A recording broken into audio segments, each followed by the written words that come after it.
ওরে আল্লাহ! ওগো, তোমার এ কি হলো? তুমি ঠিক আছো গো? ও জান, মরবা না কিন্তু। তোমার মতো হ্যান্ডসাম ছেলে মরে গেলে দেশের অবিবাহিত মেয়েদের কি হবে? উফ, জান বলছেন কেন? পাগল নাকি? আগে একটু সাহায্য করেন। আমার পা মনে হয় ভেঙে গেছে। একটুর জন্য বাঁচলাম, না হলে আজ কি বড় বাইক অ্যাক্সিডেন্ট হতো। পানি দিচ্ছি, কিন্তু তার আগে একটা কথা। তোমাকে না আমার হেব্বি লেগেছে, একদম রাজপুত্রের মতো লাগছে। শোনো, তুমি কি আমাকে বিয়ে করবা? তোমার ওই বিপদে আমি পাশে আছি। সারা জীবন থাকতে চাই, বলো কবুল? আকাশ ব্যথার কথা বলে হা করে তাকিয়ে রইল। তার মনে হলো সে বাইক থেকে পড়ে মাথায় চোট পেয়েছে, তাই ভুল শুনছে। পাগল নাকি আপনি? কে আপনি? এখানে আমার মরার অবস্থা, ব্যথায় পা নড়াতে পারছি না। আর আপনি চেনা নাই জানা নাই সাহায্য করতে এসে বিয়ের প্রস্তাব দিচ্ছেন। মস্করা করার জায়গা পান না। আরে মশকরা না, সত্যি বলছি। পরে যদি তোমাকে আর না পাই? আজকাল ভালো পাত্র পাওয়া বড্ড কঠিন। একবার যখন সামনে পেয়েছি, অফারটা দিয়েই দিলাম। রাজি হয়ে যাও না প্লিজ, দেখবা আমি খুব ভালো রান্না পারি। যত সব পাগলের পাল্লায় পড়লাম। এইটুকু বয়স, কলেজের গণ্ডি পার হয়েছেন কিনা সন্দেহ, তার আবার বিয়ে করার শখ। যত সব ছ্যাঁচড়ামি। সরেন তো রাস্তা থেকে, নিজের চরকায় তেল দেন গিয়ে। এই হচ্ছে আহানা চৌধুরী। কলেজে প্রথম বর্ষে পড়ে, কিন্তু তার ধ্যান জ্ঞান কেবল একটা জিনিসের উপর, সেটা হলো বিয়ে। পাড়ার ঘটক থেকে শুরু করে নিজের বড় বোন, এমনকি বান্ধবীর বড় ভাই, কাউকে সে ছাড়ে না বিয়ের কথা বলতে। তার একটাই কথা। মা, আমার কি বয়স হচ্ছে না? বান্ধবীদের সবার বিএফ আছে, আর আমার একটা হাজবেন্ডও জুটছে না।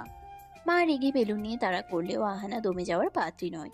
সেদিন বিকেল বেলা আহানা রাস্তা দিয়ে আপন মনে হাঁটছিল আর মনে মনে বরের লিস্ট বানাচ্ছিল। ঠিক তখনই বিকট এক শব্দ। মোড়ের মাথায় একটা নীল রঙের পালসার বাইক স্কিড করে ধপাস করে পড়ে গেল। চালক ছিটকে গিয়ে পড়ল রাস্তার ধারের পাশে। আহানা এক দৌড়ে সেখানে গেল। দেখলো একটা ছেলে ব্যথায় কুঁকড়ে আছে। লম্বা চওড়া ফর্সা গায়ের রং, চোখে চশমা। ছেলেটাকে দেখা মাত্রই আহানার বুকের ভেতর বেহায়া মন গানটা বেজে উঠল। ছেলেটার নাম আকাশ। সে মাস্টার্স সেকেন্ড ইয়ারে পড়ে। আহানা আকাশের হাত ধরে টেনে তুলতে তুলতে তাকে দেখে সেখানেই টাসকি খেয়ে প্রেমে পড়ে গেল। এরপর আকাশের মুখের উপর ঝুঁকে পড়ে একদম চোখের দিকে তাকিয়ে টেনে তুলতে তুলতে তাকে বিয়ের প্রস্তাবও দিয়ে দিল। কিন্তু আকাশ চরম অবাক হলো। তার এতটুকু বয়সে সে এমন কাহিনী দেখেনি। পাগলের পাল্লায় পড়েছে ভেবে সেখান থেকে পালানোর জন্য আকাশ খুঁড়িয়ে খুঁড়িয়ে বাইকটা তুলে কোনো মতে স্টার্ট দিয়ে চলে গেল। আহানা পেছনে দাঁড়িয়ে হাত নাড়তে নাড়তে চিৎকার করে বলল, নামটা তো বলে গেলে না স্বামী সাহেব। তবে চিন্তা নাই, খুঁজে বের করবই। আহানা বাসায় ফিরেই মাকে জড়িয়ে ধরল। মা তখন রান্নাঘরে পিঠা বানাচ্ছিলেন। মা, ও মা, আজ তো আমি আমার রাজপুত্রকে দেখে ফেলেছি। মা গো, ও যখন বাইক থেকে পড়লো, তখন মনে হলো আমার কলিজাটা খসে পড়লো। তুমি জলদি বাবা আর বড় আপাকে বলো আমার বিয়ের ব্যবস্থা করতে। ওই ছেলেটা ছাড়া আমি আর কাউকে বিয়ে করব না।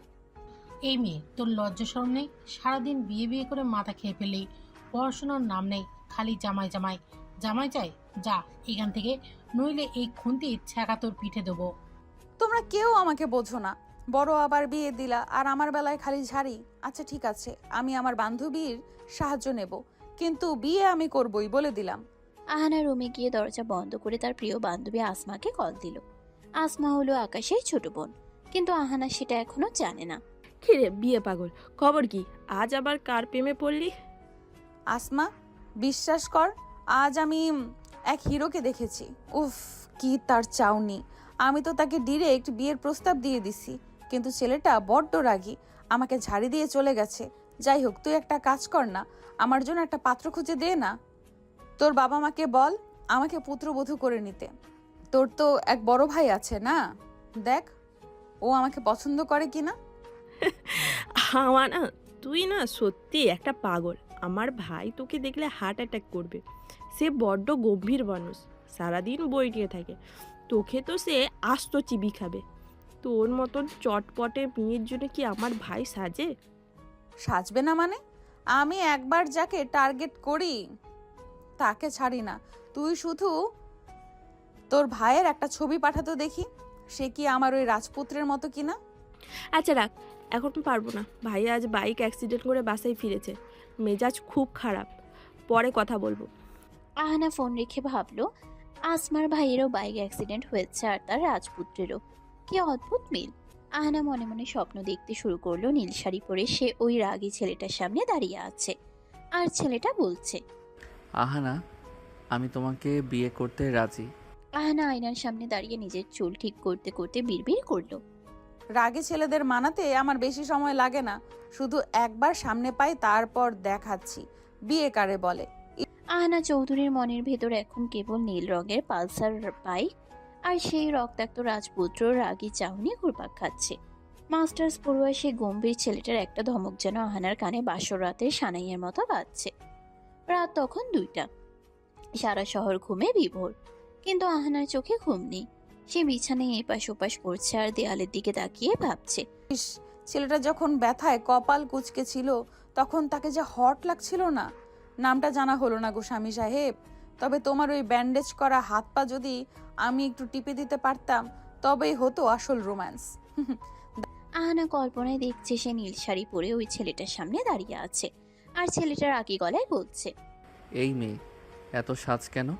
আমার মাথা নষ্ট করার ইচ্ছে নাকি? আহানা হাসতে হাসতে বালিশ কামড়ে ধরল। পরদিন সকালে আহানা ঘুম থেকে উঠেই সোজা দাদির ঘরে। দাদি তখন পান সাজাচ্ছিলেন। আহানা গিয়ে দাদির ঘাড়ে চুলে পড়ল। দাদি গো, তোমার নাতনি তো শেষ। একটা সিংহ মার্কা ছেলে দেখে কাল থেকে আমার কলিজা ধকপক ধকপক করছে। তুমি দাদাজানকে একটু বলো না আমার বিয়েটা দিয়ে দিতে। ওরে আমার কচি খুকি, তোর তো কলিজা না, তোর তো বিয়ার ইঞ্জির স্টার্ট হইছে।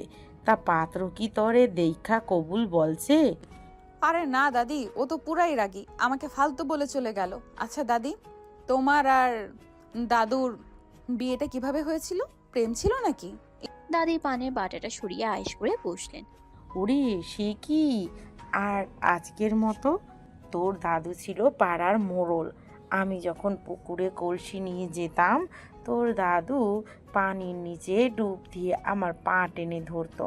আমি ভাবতাম কুমির, পরে দেখি তোর দাদু দাঁত বের করে হাসছে। একদিন তো আম গাছে উঠে আমারে লক্ষ্য করে কাঁচা আম মারলো। আমি রেগে গালি দিতে সে বলল, বিয়া করবি আমারে? আমি বললাম, আগে গাছ থেকে নামো পাত্তর সাহেব। সেই থেকে শুরু। আহানা হেসে গড়াগড়ি খাচ্ছে। ইস দাদি, দাদু তো দেখি হেপি রোমান্টিক ছিল। আমার পাত্রটা তো বাইক থেকে পড়ে গেছে, আমি কি এখন ওর পা টেনে ধরবো? এমন সময় আহানার মা ঘরে ঢুকলেন। এই বুড়ি, নিজের পচা প্রেমের গল্প বলে মেয়েটার মাথা একদম চিবিয়ে খাচ্ছ। আহানা, কলেজে যাচ্ছিস না? যা রেডি হ। সারাদিন বিয়ে বিয়ে করে পড়া মাথায় করছিস। দাদি ফিস ফিস করে বললেন। যা দাদু, তোর মা দেখলে বকবে। কলেজ যা, পাত্তর খুঁজতে থাক। আহানা গান গাইতে গাইতে রুমে চলে গেল। আহানা আজ খুব সুন্দর করে সাজলো। চোখে গাঢ় কাজল, কপালে ছোট লাল টিপার, কাঁধে বইয়ের ব্যাগ। তারপর বাসা থেকে বের হলো। রিকশার জন্য মোড়ে দাঁড়াতে একদল পাড়ার ছেলে তার দিকে তাকালো। আহানার সাথে সাথে ফুঁসে উঠল। এই যে মজনুর দল, এভাবে ড্যাব ড্যাব করে কি দেখছো? ইফটিজিং করছো নাকি? এক্ষুনি পুলিশ ডাকবো। তোমাদের মতো চ্যাংড়া ছেলেদের আমি বিয়ে করব না, আমার পাত্র ফিক্সড। ছেলেরা তো অবাক। কেউ কিছু বলার আগে আহানা মুখ ভেঙচিয়ে কটকট করে সামনের চায়ের দোকানের দিকে হাঁটা দিল। রফিক কাকু, এক কাপ করালিকারের চা দাও তো, মাথাটা ধরেছে। কিরে বিয়ে পাগলি, তোর বাপ কি পাত্র ঠিক করছে নাকি এখনো পাড়া খুঁজে বেড়াস? কাকু, ওরা তো বোঝেই না আমার বিয়ের বয়স পার হয়ে যাচ্ছে, সবাই আমাকে পিচ্চি ভাবে। কাকু আহানাকে কাছে ডেকে কানে কানে একটা বুদ্ধি দিলেন। আহানা সেটা শুনে খিলখিল করে হেসে উঠল। কাকু, এই বুদ্ধিটা সেরা, এবার তো পাত্তর ধরা দেবেই। আহানা আসমাকে কল দিতে আসমা জানালো সে তার নতুন অডি গাড়ি নিয়ে আসছে আহানাকে নিতে। আসমার বাবা অনেক বড় লোক, তাই তার চাল চলনই আলাদা। গাড়ি এসে থামতেই রাজকীয় ভঙ্গিতে ভেতরে ঢুকলো। কি রে মহারানী, আজ তো তোকে একদম কোণের মতো লাগছে। রাস্তায় কি আবার কোনো সিংহ দেখেছিস? আর বলিস না, কালকে ওই অ্যাক্সিডেন্ট করা ছেলেটা আমার মাথায় ঢুকে গেছে। আচ্ছা আসমা, তোর ভাইয়া কি সত্যি খুব গম্ভীর? আরে ভাইয়া তো তিতা করলার চেয়েও বেশি গম্ভীর। তবে তুই যদি আমার ভাইয়ার সামনে যাস, সে নির্ঘাত বরখা পরে পালাবে। তোর মতন বিয়ে পাগলিকে সে দু চোখে দেখতে পারে না। আর এক জায়গায় থাকেও না। একবার সেই অ্যাক্সিডেন্ট করা ছেলে, আবার আমার ভাই। কি বলিস, নিজেও জানিস? একটার পিছু লেগে থাক, এতগুলো হাতারে একটাও পাবি না। গাড়িটা বড় একটা শপিং মলের সামনে দিয়ে যাচ্ছিল। হঠাৎ আহানা জানালার বাইরে তাকিয়ে দেখলো সেই নীল রঙের পালসার বাইক, আর তাতে বসে আছে সেই কালকের ছেলেটা। থামা আসমা, গাড়ি থামা, ওই তো আমার স্বামী। আসমা অবাক হয়ে গাড়ি ব্রেক করলো। তুই এখানে থাক, আমি শপিং মল থেকে আসছি। বলেই আসমা ভেতরে চলে গেল। এদিকে আকাশ একটা শপের সামনে বাইক পার্ক করে হেলমেট খুলছে। হঠাৎ সে দেখলো একটা মেয়ে তার দিকে তাকিয়ে চিৎকার করছে। আকাশ বিরক্ত হয়ে এগিয়ে এলো। সমস্যা কি আপনার? শপিং মলের সামনে চিৎকার করছেন কেন? পাগল নাকি? আরে তুমি তুমি আজ নীল শার্ট পরেছো? ইস, তোমাকে যে কি সেক্সি লাগছে না। শোনো, তুমি কি আমাকে কালকের জন্য মাফ করবা, নাকি আজই কাজে অফিসে যাবা? ও মাই গড, আপনি কালকের সেই পিচ্ছি মেয়েটা, মাস্টার্স করা একটা ছেলেকে আপনি বিয়ে বিয়ে করে পাগল বানাচ্ছেন। আপনার লজ্জা বলতে কিছু নেই? আকাশের নজর হঠাৎ পাশে থাকা আসমার গাড়ির দিকে গেল। আরে, এটা তো আমাদের বাড়ির গাড়ি। আপনি এখানে কি করছেন? আপনি কি গাড়িটা চুরি করেছেন? ইস, লাল জামা দেখলেই কি দুলাভাই নাকি? আপনার মতো গাড়ি কি আর কারোর হতে পারে না? এটা আমার গাড়ি। তুমি কি ভাবছো আমি গরিব? বিয়ে করলে এই গাড়িতেই তোমাকে নিয়ে ঘুরবো। আকাশ কিছু বলতে যাবে, ঠিক তখনই তার ফোনে একটা কল এলো। সে বিরক্তিতে আহানার দিকে এক পলক তাকিয়ে গটগট করে চলে গেল। আহানা পিছনে তাকিয়ে দীর্ঘশ্বাস ফেলল। কিছুক্ষণ পর আসমা দুই হাতে দুটো বড় বড় আইসক্রিম নিয়ে ফিরে এলো। নেখা, অনেক গরম পড়েছে। কি রে, তোর মন খারাপ কেন? ওই রাজপুত্র কি আবার ধমক দিচ্ছে? চলে গেছে নাকি? হরে আসমা, ও তো আমাকে পাত্তাই দিচ্ছে না, আবার আমাকে পিচ্ছি বলল। আচ্ছা, মাস্টার্স পড়লে কি খুব বড় হয়ে যায়? তোর মতন বিয়ে পাগলকে কেউ পাত্তাও দেবে না। মেয়েরা নিজে বিয়ে করতে চাইলে কেউ দাম দেয় না, বুঝলি? ছেচরা ভাবে মেয়েদের পেছনে ঘুরবে ছেলেরা, মেয়েরা ছেলেদের পেছনে ঘুরে না। এখন মন দিয়ে পড়াশোনা কর, নইলে তো কপালে বিয়ে না, শুধু ঝাড়িই জুটবে। ধুর, তোর লেকচার তোর কাছে রাখ। কেউ ঘুরুক আর না ঘুরুক, আমি ঘুরবো। দুজন আইসক্রিম খেতে খেতে কলেজের দিকে রওনা হলো। আহানা জানালার বাইরে তাকিয়ে বিড়বিড় করলো। সবুর করো স্বামী সাহেব, আসমার গাড়ি দিয়ে তো তোমাকে ইমপ্রেস করলাম। এর পরের বার যখন দেখা হবে তখন সরাসরি কবুল বলাই ছাড়বো। কলেজের গেটে আসমার অডি গাড়িটা থামতেই আহানা রাজকীয় ভঙ্গিতে নামলো। তবে নামার সময় তার ওড়নাটা ব্যাগের চেইনে আটকে গেল। আহানা সেটা ছাড়ানোর নাম নেই, বরং আশেপাশে তাকিয়ে দেখলো কোনো হ্যান্ডসাম ছেলে তাকে উদ্ধার করতে আসে কিনা। কেউ এলো না দেখে সে নিজেই এক হ্যাচকাটানে ওড়নাটা ছাড়িয়ে গজগজ করতে করতে করিডোরে ঢুকলো। করিডোর দিয়ে হাঁটার সময় একদল সিনিয়র ভাই আড্ডা দিচ্ছিল। আহানা তাদের সামনে গিয়ে দাঁড়িয়ে বলল, ভাইয়া শোনেন, আপনার যে এই যে প্রতিদিন এখানে দাঁড়িয়ে দাঁত বের করে হাসেন, আপনাদের কি কোনো কাজ নেই? পড়াশোনা শেষ করে একটা চাকরি জোগাড় করেন, তারপরে বিয়ে করে সংসারী হন। বেকার ছেলেদের দিকে তাকাইলে ইদানিং আমার বড্ড মায়া লাগে। ছেলেরা তো আকাশ থেকে পড়ল। কলেজের পিয়ন থেকে প্রিন্সিপাল সবাই জানে এই মেয়েটা হলো অফিসিয়াল বিয়ে পাগলি।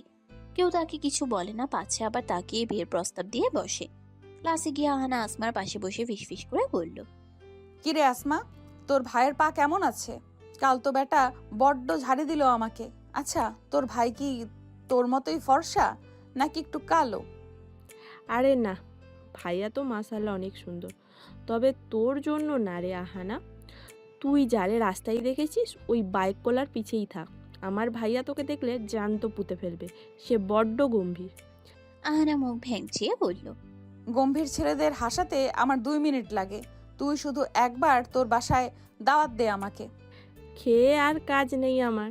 কলেজ থেকে ফিরে আহানের মেজাজ চরম তুঙ্গে। পথে আসার সময় সে দেখেছে পাড়ার পিচ্চি মিনা, যে কিনা তার চেয়ে বয়সে ছোট, তার বিয়ে ঠিক হয়ে গেছে। অথচ আহানা এত সুন্দরী হয়েও এখনো সিঙ্গেল। এই দুঃখে সে সোজা স্টোররুমে গিয়ে একটা মরিচা ধরা পুরনো করাত খুঁজে বের করলো। অবশ্যই এই বুদ্ধি সেই দোকানি চাওয়ালা কাকুই দিয়েছে তাকে। আহানা তার নিজের ঘরে ঢুকে ভেতর থেকে দরজাটা শক্ত করে লক করে দিল। কিছুক্ষণ পর ঘর থেকে এক অদ্ভুত শব্দ আসতে শুরু করলো। করাতের শব্দ, ঘ্যাস ঘ্যাস ঘ্যাস ঘ্যাস। ড্রয়িং রুমে বসে আহানার বাবা পত্রিকা পড়ছিলেন আর মা চা খাচ্ছিলেন। হঠাৎ শব্দটা শুনে বাবা চমকে উঠলেন। গিন্নি, ঘরে কি ইঁদুর ঢুকেছে নাকি? ফার্নিচার কাটার শব্দ আসছে কোথা থেকে? ওরে আল্লাহ, আহানা তো ঘরে, ও আবার কি সর্বনাশ কাণ্ড করেছে। মা মামা দৌড়ে গিয়ে আহানার দরজায় ধাক্কা দিতে লাগলেন। আহানা, দরজা খোল, ভেতরে কি করছিস তুই? ঘরে কি কাঠগোলা বানালি নাকি? আহানা ভেতর থেকে চিবিয়ে চিবিয়ে বলল, ডিস্টার্ব করবে না, আমি এক অতি গুরুত্বপূর্ণ ইঞ্জিনিয়ারিং কাজ করছি। বিয়ের ব্যবস্থা তো করলেই না, এখন আমাকেই সব সামলাতে হচ্ছে। বাবা ভয় পেয়ে ডুপ্লিকেট চাবি দিয়ে দরজা খুলতেই দুজনের পিলে চমকে উঠল। আহানা মেঝের উপর বসে তার বিশাল ডাবল বেড সেগুন কাঠের খাটের একদিকের পায়া করাত দিয়ে প্রায় অর্ধেক কেটে ফেলেছে। খাটটা একদিকে হেলে গেছে। বাবা মাথায় হাত দিয়ে বলে, এ কি সর্বনাশ! আমার লাখ টাকার খাটটা তুই কাটছিস কেন? পাগল হয়ে গেছিস নাকি? পাগল হব না তো কি হব? এত বড় খাটে কি মানুষ একা ঘুমাতে পারে? একা শুলে আমার ভয় লাগে। তোমরা তো আমাকে বিয়ে দেবে না, পাশে শোয়ার মতো একটা বড় এনে দেবে না, তাই ভাবলাম খাটটা কেটে ছোট করে ফেলি। একা মানুষের জন্য এত বড় খাটের কি দরকার? জায়গা নষ্ট। ছি ছি, তোর লজ্জাশরম কি একদমই গেছে? একটা অবিবাহিত মেয়ে হয়ে তুই এসব কি কথা বলছিস? খাট কাটছিস বরের শোকে? পাড়ার মানুষ জানলে আমাদের মুখ দেখানো যাবে না। আহানা বসা থেকে উঠে দাঁড়িয়ে কোমরে হাত দিয়ে বলে, লজ্জা দিয়ে কি হবে মা? যখন বরই নাই, লজ্জা দিয়ে আর কি সংসার হয়? কত বললাম আমাকে বিয়ে দাও, পাড়ার ওই দাঁত উঁচু মিনাটারও বিয়ে হয়ে গেল, আর আমি রাজকন্যার মতো ঘরে বসে আইবুড়ো হচ্ছি। আমার খুব শখ ছিল লাল শাড়ি পরে বরের বাইকের পেছনে বসে ঘুরবো, তা না, তোমরা আমাকে দিয়ে বিসিএস ক্যাডার বানাবে। এই ছোট খাটে আর কারো জায়গা হবে না, শুধু আমি শুভ। বাবার আগে আর বিরক্তিতে এক মুহূর্ত না দাঁড়িয়ে ঘর থেকে বেরিয়ে গেলেন। যাওয়ার সময় বিড়বিড় করলেন, এই মেয়েকে যত দ্রুত সম্ভব পার করতে হবে, না হলে একদিন হয়তো ঘরটাই কেটে টুকরো করে ফেলবে। মা আহানাকে বকতে বকতে রান্নাঘরের দিকে গেলেন। দাদি দরজায় দাঁড়িয়ে সব দেখছিলেন আর মুখে আঁচল দিয়ে হাসছিলেন। দাদু রে, তোর বুদ্ধি তো খাসা। খাট ছোট করলে তোর মা বাপের টনক নড়বে। তবে করাতটা রেখে দে, পরের বার বিয়ের পিঁড়ি বানাতে কাজে লাগবে। দাদি গো, একমাত্র তুমিই আমার মনের কথা বোঝো। আচ্ছা দাদি, ওই যে বাইকওয়ালা পাত্তরটা, ও কি আমাকে ভুলেই যাবে? আর আমি কি কাল আসমার বাসায় যাব? আসমার ভাইয়াকে পটিয়ে যদি ওর কোনো খবর পাওয়া যায়? আসমার ভাই ওর খবর দেবে কি করে? আরে আসমার ভাইও বাইকার, বাইকাররা তো বাইকারদের খবর জানবেই। বেশি সাজিস না। আসমার ভাই যদি আবার তোকে পছন্দ করে ফেলে, তবে তো ওই বাইকওয়ালা পাত্তরের কি হবে?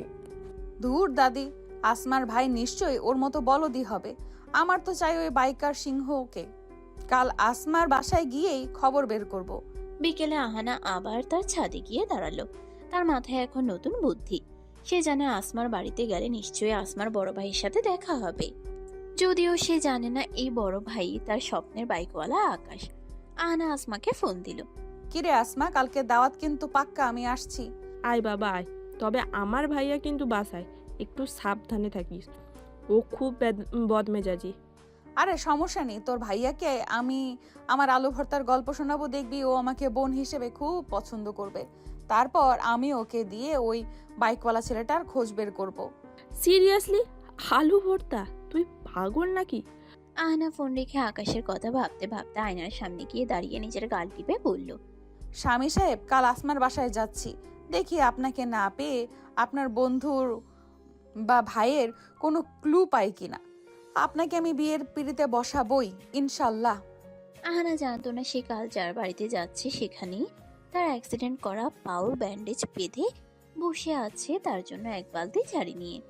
পরদিন আজকে সকালটা আহানার কাছে অন্যরকম। আকাশটা যেন একটু বেশিই নীল, আর বাতাসের গন্ধে কেমন যেন বাসর ঘরের রজনীগন্ধার ঘ্রাণ পাওয়া যাচ্ছে। আহানা আজ ভোর 5টায় ঘুম থেকে উঠেছে। উদ্দেশ্য একটাই, বান্ধবী আসমার বাসায় যাওয়া। তার মাথায় এখন একটাই, ফোন দিয়ে আসমার বড় ভাই নিশ্চয়ই এলাকার সব বাইকারের খবর রাখে। ওই বাইকওয়ালা সিংহটার খোঁজ সে বের করবেই। আহানা আয়নার সামনে দাঁড়িয়ে প্রায় 2 ঘন্টা ধরে সাজলো।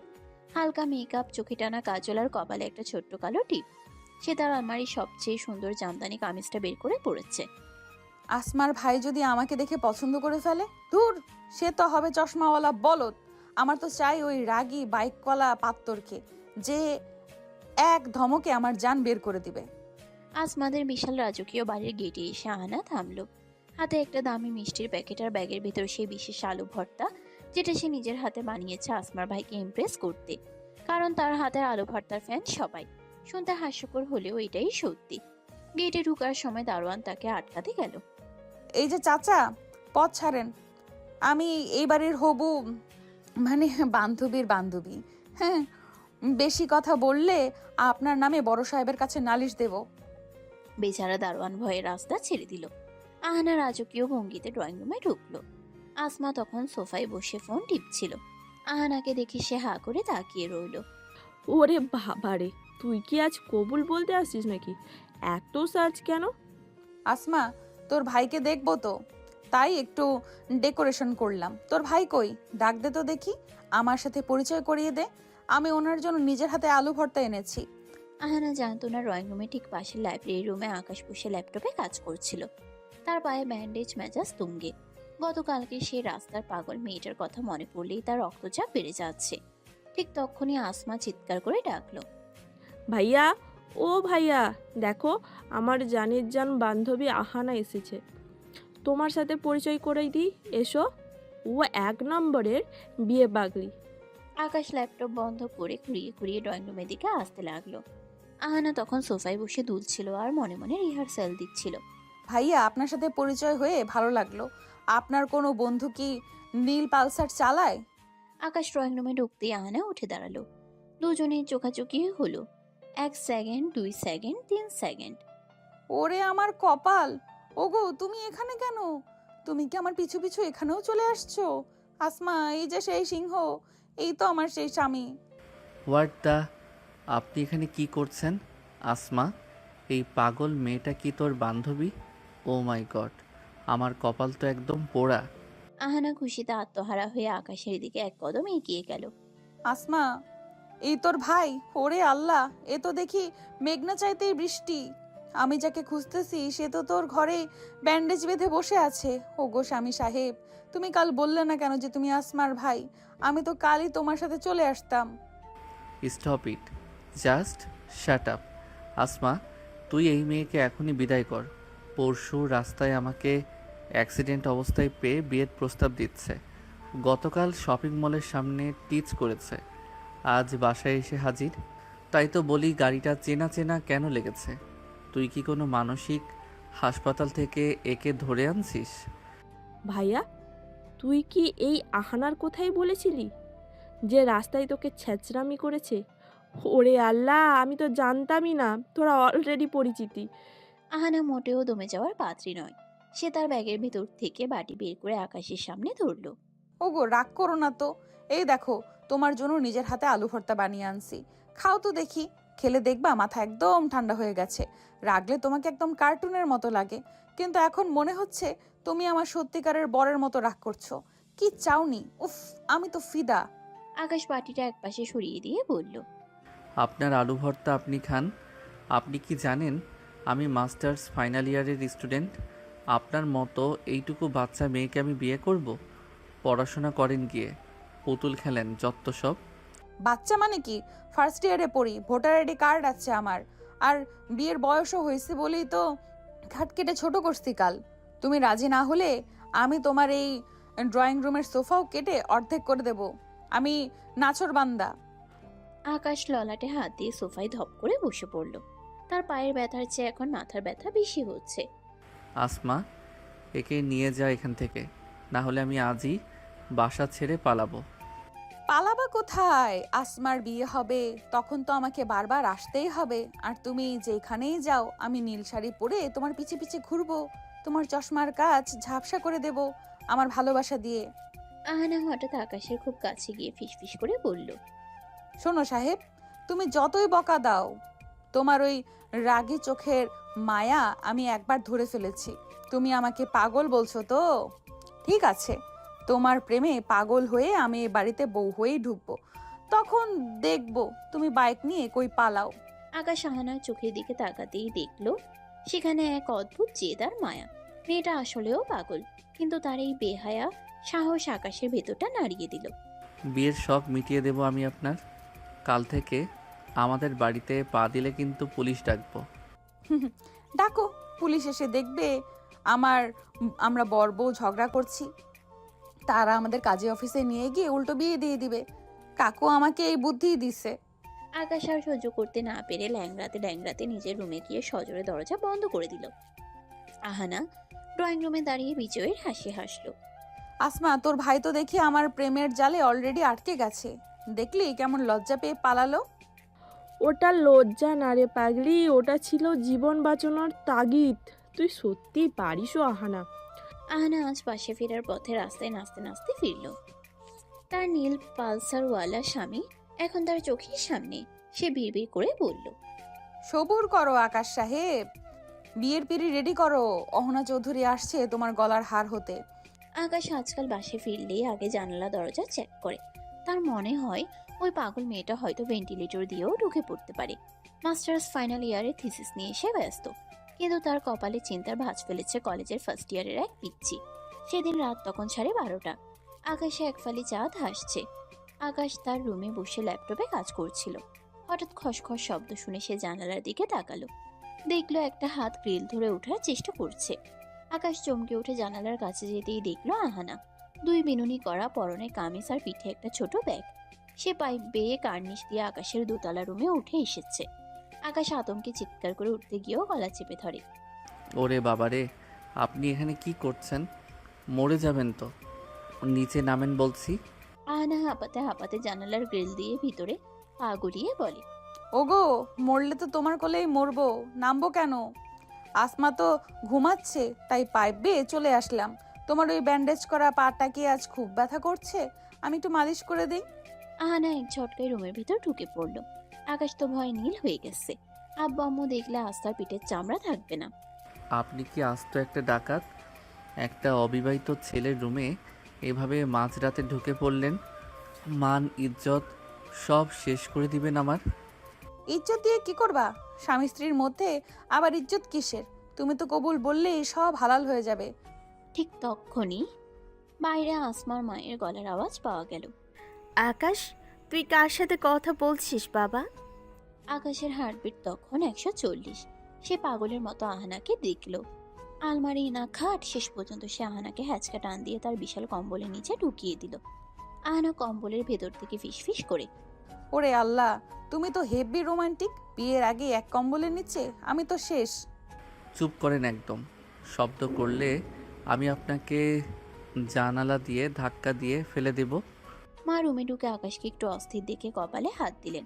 আকাশ তখন বিছানায় আহানার উপর একরকম আড়াল হয়ে বসে আছে, যাতে নিঃশ্বাস নেওয়ার শব্দও না বোঝা যায়। অনিচ্ছাকৃতভাবে আহানার গায়ের বুনো ফুলের ঘ্রাণ আকাশের নাকে লাগলো। আহানা তখন কম্বলের ভেতরে আকাশের পায়ে সুড়সুড়ি দিচ্ছে। আকাশ যন্ত্রণায় মুখ টিপে বসে রইল। মা চলে যেতেই আকাশ কম্বল সরিয়ে আহানাকে টেনে তুলল। বের হন, এখনই বের হন। পিচ্ছি একটা মেয়ে, বিয়ে পাগল কোথাকার। লজ্জা বলতে কিছু নাই আপনার? কাল থেকে কলেজে আপনাকে দেখলে আমি পুলিশ ডাকবো। আহানা হাসতে হাসতে জানলার দিকে গিয়ে বলে, বকা দিলেও তো আমাকে আগলে রাখলে, এইটাই তো ভালোবাসা স্বামী সাহেব। আসছি, টাটা। পরদিন কলেজে আহানা নতুন কাণ্ড করলো। সে আকাশের ডিপার্টমেন্টের সামনে গিয়ে দাঁড়িয়ে রইল। আকাশ যখন তার বন্ধুদের সাথে বের হচ্ছে, আহানা উচ্চস্বরে চিৎকার শুরু করলো। এই যে আমার হ্যান্ডসাম পাত্তর যাচ্ছে। আকাশ, আজ দুপুরে আমার সাথে টিফিন করবা না? তোমার জন্য তিতা করল্লা ভাজি আনছি, একদম তোমার মেজাজের মতো। আকাশের বন্ধুরা তো হাসতে হাসতে শেষ। কি রে আকাশ, তোর ফ্যান ফলোয়িং তো হেভি। আকাশ অপমানে লাল হয়ে আহানার কাছে গেল। আপনার কোনো পড়াশোনা নেই? ফার্স্ট ইয়ারের পিচ্ছি মেয়ে আপনি মাস্টার্সের করিডোরে এসে স্যাবলামি করছেন। লজ্জা লাগে না আপনার? লজ্জা তো বরের সামনে পেতে হয়, সবার সামনে না। আর আমি তো ইফটিজিং থেকে তোমাকে বাঁচাচ্ছি। কোনো মেয়ে যেন তোমার দিকে তাকাতে না পারে, তাই মার্ক দিয়ে দিচ্ছি যে এই মাল বুকড। আকাশ তাকে বকে সেখান থেকে তাড়িয়ে দিল, কিন্তু আহানা দমে যাওয়ার পাত্রী নয়। বিকেলে আকাশ যখন বাইক নিয়ে টিউশনিতে যাচ্ছিল, সিগন্যাল পড়তেই দেখলো রাস্তার মাঝখানে একটা মেয়ে বিশাল একতোড়া লাল গোলাপ নিয়ে দাঁড়িয়ে আছে। পেছনে একটা ব্যানার, তাতে লেখা, আকাশ কবুল বলবা কবে। আশেপাশের মানুষ হাসছে, ভিডিও করছে। আকাশ হেলমেটের ভেতর গরমে আর লজ্জায় সেতু হয়ে যাচ্ছে। সে বাইক থেকে নামলো। আহানা, এটা কি সার্কাস? আপনি কি আমাকে পুরো শহরের সামনে হাসির পাত্র বানাবেন? আহানা গোলাপের তোড়াটা আকাশের দিকে বাড়িয়ে দিয়ে বলে। হাসির পাত্র কেন? বীরের পাত্র হবা। বলো, এই গোলাপগুলো নিবা নাকি আমি এক্ষুনি অ্যাকশন শুরু করব? তোমার ওই রাগী লুকটা আমার খুব পছন্দ আকাশ। একটা বার শুধু বলো, হ্যাঁ অহনা আমি তোমাকে বিয়ে করব। কোনো দিন না। আপনার মতো একটা ইম্যাচিওর বিয়ে পাগল মেয়েকে আমি কোনো দিন বিয়ে করব না। আপনি আমার যোগ্যই না। পড়াশোনা শিখুন, বড় হন, তারপর বিয়ের স্বপ্ন দেখেন। ফালতু মেয়ে একটা। আকাশ গোলাপের তোড়াটা একপাশে ঠেলে দিয়ে বাইক স্টার্ট দিয়ে তীব্র গতিতে চলে গেল। রাস্তার ধুলো উড়ে আহানার চোখে লাগলো। আহানা চোখের পানি মুছে হাসলো। সে দমে যাওয়ার মেয়ে নয়। সে জানতো আকাশ তাকে পিচ্ছি বলে পচাবে, কিন্তু সে এটাও জানে আকাশের মতো গম্ভীর সিংহকে বাগে আনতে হলে এই পাগলামিই একমাত্র ওষুধ। আহানা বিড়বিড় করলো। পচাও আকাশ সাহেব, যত পারো পচাও। যেদিন আমি লাল বেনারসি পরে তোমার ঘরে গিয়ে তোমার ওই নীল শার্টটা আয়রন করে দেব, সেদিন বুঝবা এই পিচ্চি মেয়েটা তোমার জীবনে কত বড় ভালোবাসা। আহানা বাসায় ফিরে আসমাকে কল দিল। আসমা, তোর ভাই তো আজ আমাকে খুব অপমান করলো রে। কিন্তু তুই কি জানিস, অপমান করলে ওরে আরো বেশি সেক্সি লাগে। কাল আমি তোর বাসায় যাব না, কাল আমি তোদের ড্রয়িং রুমে গিয়ে অনশন করব। দেখি পাত্তর সাহেব কতক্ষণ পাত্তা না দিয়ে থাকে। আসমা হাসতে হাসতে বলল। তোর জন্য পাগলদের ডাক্তার ডাকতে হবে আহানা। তোর মতন মেয়ে আমি দুনিয়ায় দুটো দেখি নাই। সেদিন বিকেল থেকে আকাশটা মেঘলা হয়েছিল। আকাশের মেজাজটাও আকাশে মেঘের মতোই ভার। ল্যাপটপে থিসিসের কাজ করছে আর বারবার মনে পড়ছে ওই আপদটার কথা। হুটহাট কোত্থেকে যে উদয় হয়। ঠিক তখনই বাইরে ঝমঝমিয়ে বৃষ্টি শুরু হলো। আকাশ জানালার পর্দা সরাতেই তার কলিজা শুকিয়ে গেল। ল্যাম্পপোস্টের নিচে ভিজে একাকার হয়ে দাঁড়িয়ে আছে আহানা। তার হাতে একটা টিফিন ক্যারিয়ার। মেয়েটা কাঁপছে কিন্তু নড়ার নাম নেই। আকাশ জানালা খুলে চিৎকার করে বলল। এই মেয়ে, ঘরে যান। নিউমোনিয়া হয়ে মরে যাবেন তো। ভিজছেন কেন? আহানা বৃষ্টির শব্দে গলা চড়িয়ে বলে। কবুল না বলা পর্যন্ত সরবো না। এ দেখো, তোমার জন্য তোমার প্রিয় খিচুড়ি রান্না করে আনছি। তুমি জানলা দিয়ে হাত বাড়াও, আমি পাইপ দিয়ে তুলে দিচ্ছি। আকাশ বিরক্ত হয়ে জানালা বন্ধ করে দিল, কিন্তু 10 মিনিট পর দেখলো শব্দ আসছে খস খস খস খস। আহানা আবার সেই পাইপ বেয়ে কার্নিশে ওঠার চেষ্টা করছে, কিন্তু এবার বৃষ্টিতে পাইপ পিচ্ছিল। আকাশের হার্টবিট বেড়ে গেল। সে জানালা খোলার আগেই দেখলো আহানা নিয়ন্ত্রণ হারিয়ে সোজা নিচে পড়ে গেল। একটা বিকট চিৎকার, আর তারপর সব চুপ। আকাশ পাগলের মতো নিচে দৌড়ে গেল। দেখলো আহানা ড্রেনের পাশে কাদামাখা অবস্থায় পড়ে আছে। তার মাম পাটা অদ্ভুতভাবে বেঁকে গেছে। আকাশ আহানাকে কোলে তুলে নিয়ে বলে। পাগল? আপনি কি আস্ত একটা পাগল? কেন এসব সার্কাস করেন? আহানার ব্যথায় মুখ নীল হয়ে গেছে, কিন্তু সে হাসছে। ওগো স্বামী সাহেব, কোলে তো নিলা, এবার কি ডিরেক্ট বাসর ঘরে নিয়ে যাবা?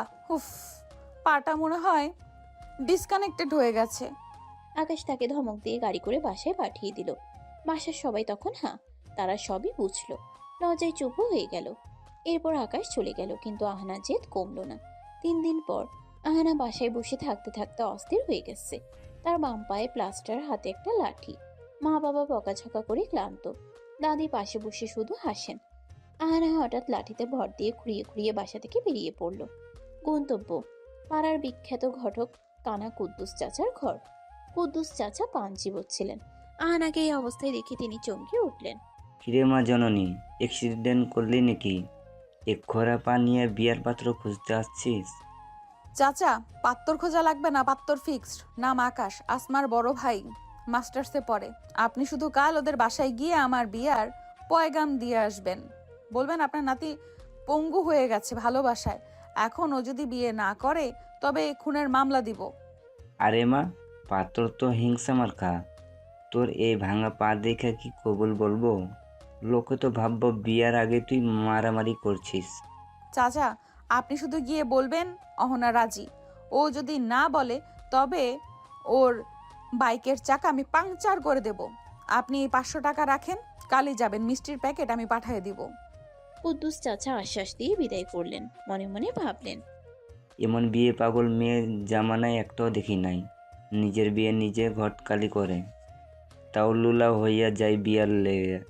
মাবুদ, কালে কালে কত কি দেখবো।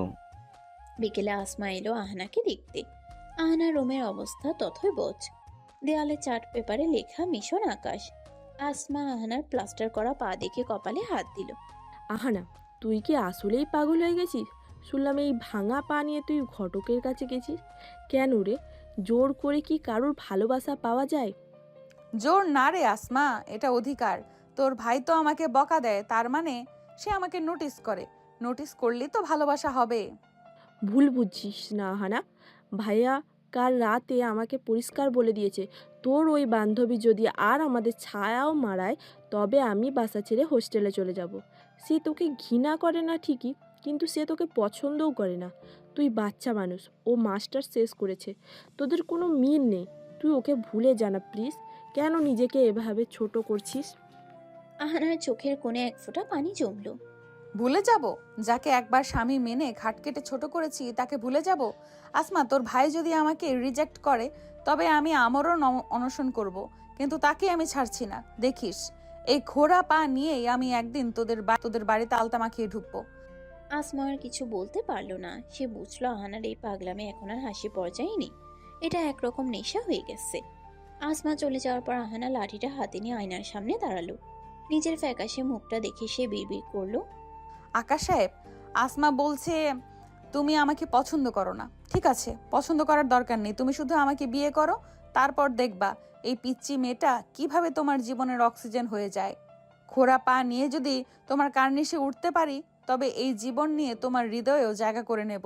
কাল ঘটক চাচা যাক, তারপর দেখি তোমার তেজ কত। আহানা বিছানায় শুয়ে পড়ল। ব্যথায় পা টনটন করছে, কিন্তু মনের কোণে আকাশে সেই রাগী চাহনিটা ভেসে উঠতেই সে সব ব্যথা ভুলে গেল।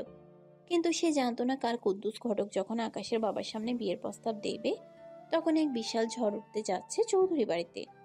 সেদিন রাতটা ছিল আহানার জন্য এক অগ্নি পরীক্ষা। দেয়াল টপকে আকাশের রুমে ঢোকার সময় যে পাটা মস্কে গিয়েছিল সেটা এখন রীতিমতো ফুলে ঢোল। ডাক্তার এসে প্লাস্টার করে দিয়ে গেছে আর কড়া নির্দেশ দিয়েছে। 1 মাস বিছানা থেকে নড়া যাবে না। কিন্তু আহানা কি আর ঘরে বসে থাকার মেয়ে? তার মাথায় তখন ঘুরছে অন্য চিন্তা। আহানা বিছানায় শুয়ে ফিসফিস করে দাদিকে বলল, দাদি গো, পা ভাঙছে তো কি হয়েছে, মন তো আর ভাঙে নাই। তুমি শুধু চুপি চুপি কানা কুদ্দুস ঘটককে আমার রুমে পাঠিয়ে দাও। পাত্তর হাতছাড়া হয়ে যাচ্ছে আর আমি ঘরে বসে আঙুল চুষবো। দাদি প্রথমে ভয় পেলেও নাতনির কান্নাকাটি দেখে শেষ পর্যন্ত ঘটককে খবর দিলেন। কুদ্দুস ঘটক ঘরে ঢুকতেই আহানা লাঠি টুকটুক করে উঠে বসলো। চাচা বসুন, 500 টাকা অগ্রিম দিচ্ছি। কাল সকালে আপনি আসমাদের বাসায় যাবেন আমার বিয়ের প্রস্তাব নিয়ে। ওরে মা জননী, এই ভাঙা পানিয়া বিয়ার শখ জাগলো। বলতে এলাক একবার, দেরি হয় না আর। আর পাত্র তো শুনছি মাস্টার্স পাস, অনেক বড় ঘরের ছেলে। তোর এই অবস্থা দেখলে সে কি কবুল বলবো? চাচা, আপনি শুধু গিয়ে বলবেন মেয়ে পঙ্গু হয়ে গেছে ওর প্রেমে, এখন ও যদি বিয়ে না করে তবে আমি বিষ খাবো। আর বলবেন অহনা খুব ভালো আলু ভর্তা বানাতে পারে আর সারাদিন ওকে বিনোদন দেবে। যান চাচা, কালই যাবেন। ঘটক চাচা দোটানে থাকলেও টাকার লোভে রাজি হয়ে গেলেন। সকালেই টাকা পেল, আবার এখন মনে মনে ভাবলেন এই মেয়েকে পাগলা গারদে না পাঠিয়ে পাত্তরের গলায় ঝুলালে পাত্তরের জীবন তো তেজপাতা হয়ে যাবে। পরদিন সকালে আসমাদের ড্রয়িং রুমে বিশাল ঝড় উঠল। আকাশ তখন নাস্তা করছিল আর তার বাবা পত্রিকা পড়ছিলেন। কুদ্দুস ঘটক কাছুমাছু হয়ে ভিতরে ঢুকলেন।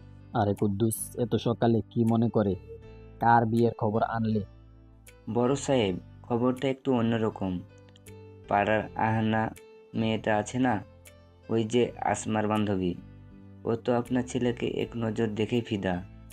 মেয়েটা এখন পা ভেঙে বিছানায় পড়ে আছে শুধু আপনার ছেলের বিরহে। ও চায় আপনার ছেলের সাথে ওর বিয়ে হোক। আকাশের বাবার হাত থেকে চায়ের কাপটা টেবিলে পড়ে গেল। আকাশ তো রাগে আর লজ্জায় নিজের চশমাটা খুলে ফেলল। কুদ্দুস, তুমি কি পাগল হয়ে গেছো? আসমার বান্ধবী মানে তো ও বাচ্চার মতো। আমার বড় ছেলে মাস্টার্স শেষ করেছে আর তার জন্য ওই বিয়ে পাগল মেয়ের প্রস্তাব আনলে? ও তো আস্ত একটা বেয়াদব। কাল রাস্তায় নাকি আকাশকে বিরক্ত করেছে। খবরদার কুদ্দুস, এই প্রস্তাব নিয়ে আর কোনোদিন এই চৌকাটে পা রাখবে না। আমাদের মান সম্মান কি একদম সস্তা? আকাশের বাবা রেগে ঘর থেকে বেরিয়ে গেলেন। আকাশ তখন রাগে কাঁপতে কাঁপতে আসমাকে ডাকলো। আসমা, তোর ওই বান্ধবীকে বলে দিস, ও যদি আর কোনো দিন আমাদের নাম মুখে নেয় তবে আমি ওর নামে থানায় জিডি করব। এইটুকু মেয়ে, পড়াশোনার নাম নাই, সারাদিন বিয়ে বিয়ে করে নাটক করছে। ছি। বিকেলে আসমা এলো আহানাকে দেখতে। আহানা রুমে ঢুকে সে দেখলো আহানা ভাঙা পানি ডায়েরিতে আকাশের নাম লিখছে। আসমা দীর্ঘশ্বাস ফেলে পাশে বসলো। আহানা, তুই কি আসলেই পাগল হয়েছিস? তুই ঘটক পাঠিয়েছিস আমাদের বাসায় কেন রে? জোর করে কি কারোর ভালোবাসা পাওয়া যায়? জোর না রে আসমা, আমি ওকে ভালোবাসি, তা ওনারা রাজি হয়েছে। রাজি হওয়া তো দূরের কথা, আব্বু যা তা বলে গালাগালি করেছে, আর ভাইয়া তো পরিষ্কার বলে দিচ্ছে তুই যদি আর কোনোদিন বিরক্ত করিস তবে সে পুলিশ ডাকবে। আসমা চলে যাওয়ার পর আহানার পাগলামি অন্য মাত্রায় চলে গেল। সে রাত 12টার দিকে ফোন হাতে নিল। আকাশের নাম্বার সে জোগাড় করেছে আসমার ফোন থেকে চুপি চুপি। সে আকাশকে সমানে মেসেজ দিতে শুরু করলো। মেসেজ দেখ। ও গো স্বামী সাহেব, ঘুম আসছো? আমি তো তোমার রাগী লুকটা মনে করে বালিশ কামড়ে ধরছি। আমার পাটা খুব ব্যথা করছে, তুমি কি একবার এসে একটু ফু দিয়ে দিবা? বাবা রাজি না হলে কি হয়েছে, আমরা দুজন মিলে পালিয়ে বিয়ে করব। ব্যাগ গুছিয়ে রাখো। আকাশ ল্যাপটপে কাজ করছিল, বারবার ফোনের নোটিফিকেশন দেখে সে মেজাজ হারিয়ে ফেললো। ফোনটা হাতে নিয়ে আহানার মেসেজগুলো পড়তেই তার পিত্তি জ্বলে উঠল। সে সাথে সাথে কল দিল আহানাকে। আপনার কি কাণ্ডজ্ঞান বলতে কিছু নেই? রাত 12টার সময় আমাকে মেসেজ দিয়ে ফাইজলামি করছেন। পড়াশোনা করেন গিয়ে, কেন আপনি আমার জীবনটাকে নরক বানাচ্ছেন? ওরে বাবা, তুমি ফোন দিচ্ছ? আমি তো খুশিতে এক্ষুনি নাচতাম, কিন্তু পাটা তো ভাঙা। শোনো না, তুমি রাগলে তো তোমার ভুরু দুটো কুচকে যায়, তখন তোমাকে যা সেক্সি লাগে না, আহারে। আপনি একটা অসুস্থ মেয়ে, আপনাকে পাগলা গারদে পাঠানো উচিত। এরপর যদি আপনি আমাকে একটা মেসেজও দেন তবে আমি আপনার বাসায় গিয়ে আপনার বাবাকে সব দেখাবো, মনে রাখবেন। আকাশ ফোনটা কেটে দিয়ে নাম্বার ব্লক করে দিল, কিন্তু আহানা দমে গেল না। সে অন্য একটা সিম কার্ড বের করে হাসলো। ব্লক করবা? করো সাহেব। এই অহনা চৌধুরী যত দিন বাঁচবে তোমার ফোনের মেমোরি আর হার্ড দুটোই ফুল করে রাখবে। আহানা আবার কল করলো, কিন্তু আকাশও বুঝে ফেললো, তাই সেই নাম্বারটাও ব্লক করে দিল। আহানা কেবল মুচকি হাসলো। সকাল 10টা, মাস্টার শেষ বর্ষের ভাইভা চলছে আকাশের।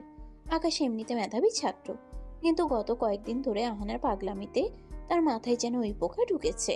সে যখন গটগট করে করিডোর দিয়ে হাঁটছিল, হঠাৎ দেখলো ডিপার্টমেন্টের সিঁড়ির মুখে এক বিশাল জটলা। সবাই হাসাহাসি করছে আর ভিডিও করছে। আকাশ ভিড় ঠেলে সামনে যেতেই তার পায়ের তলার মাটি যেন সরে গেল। সিঁড়ির ঠিক মাঝখানে একটা প্লাস্টিকের টুল নিয়ে বসে আছে আহানা।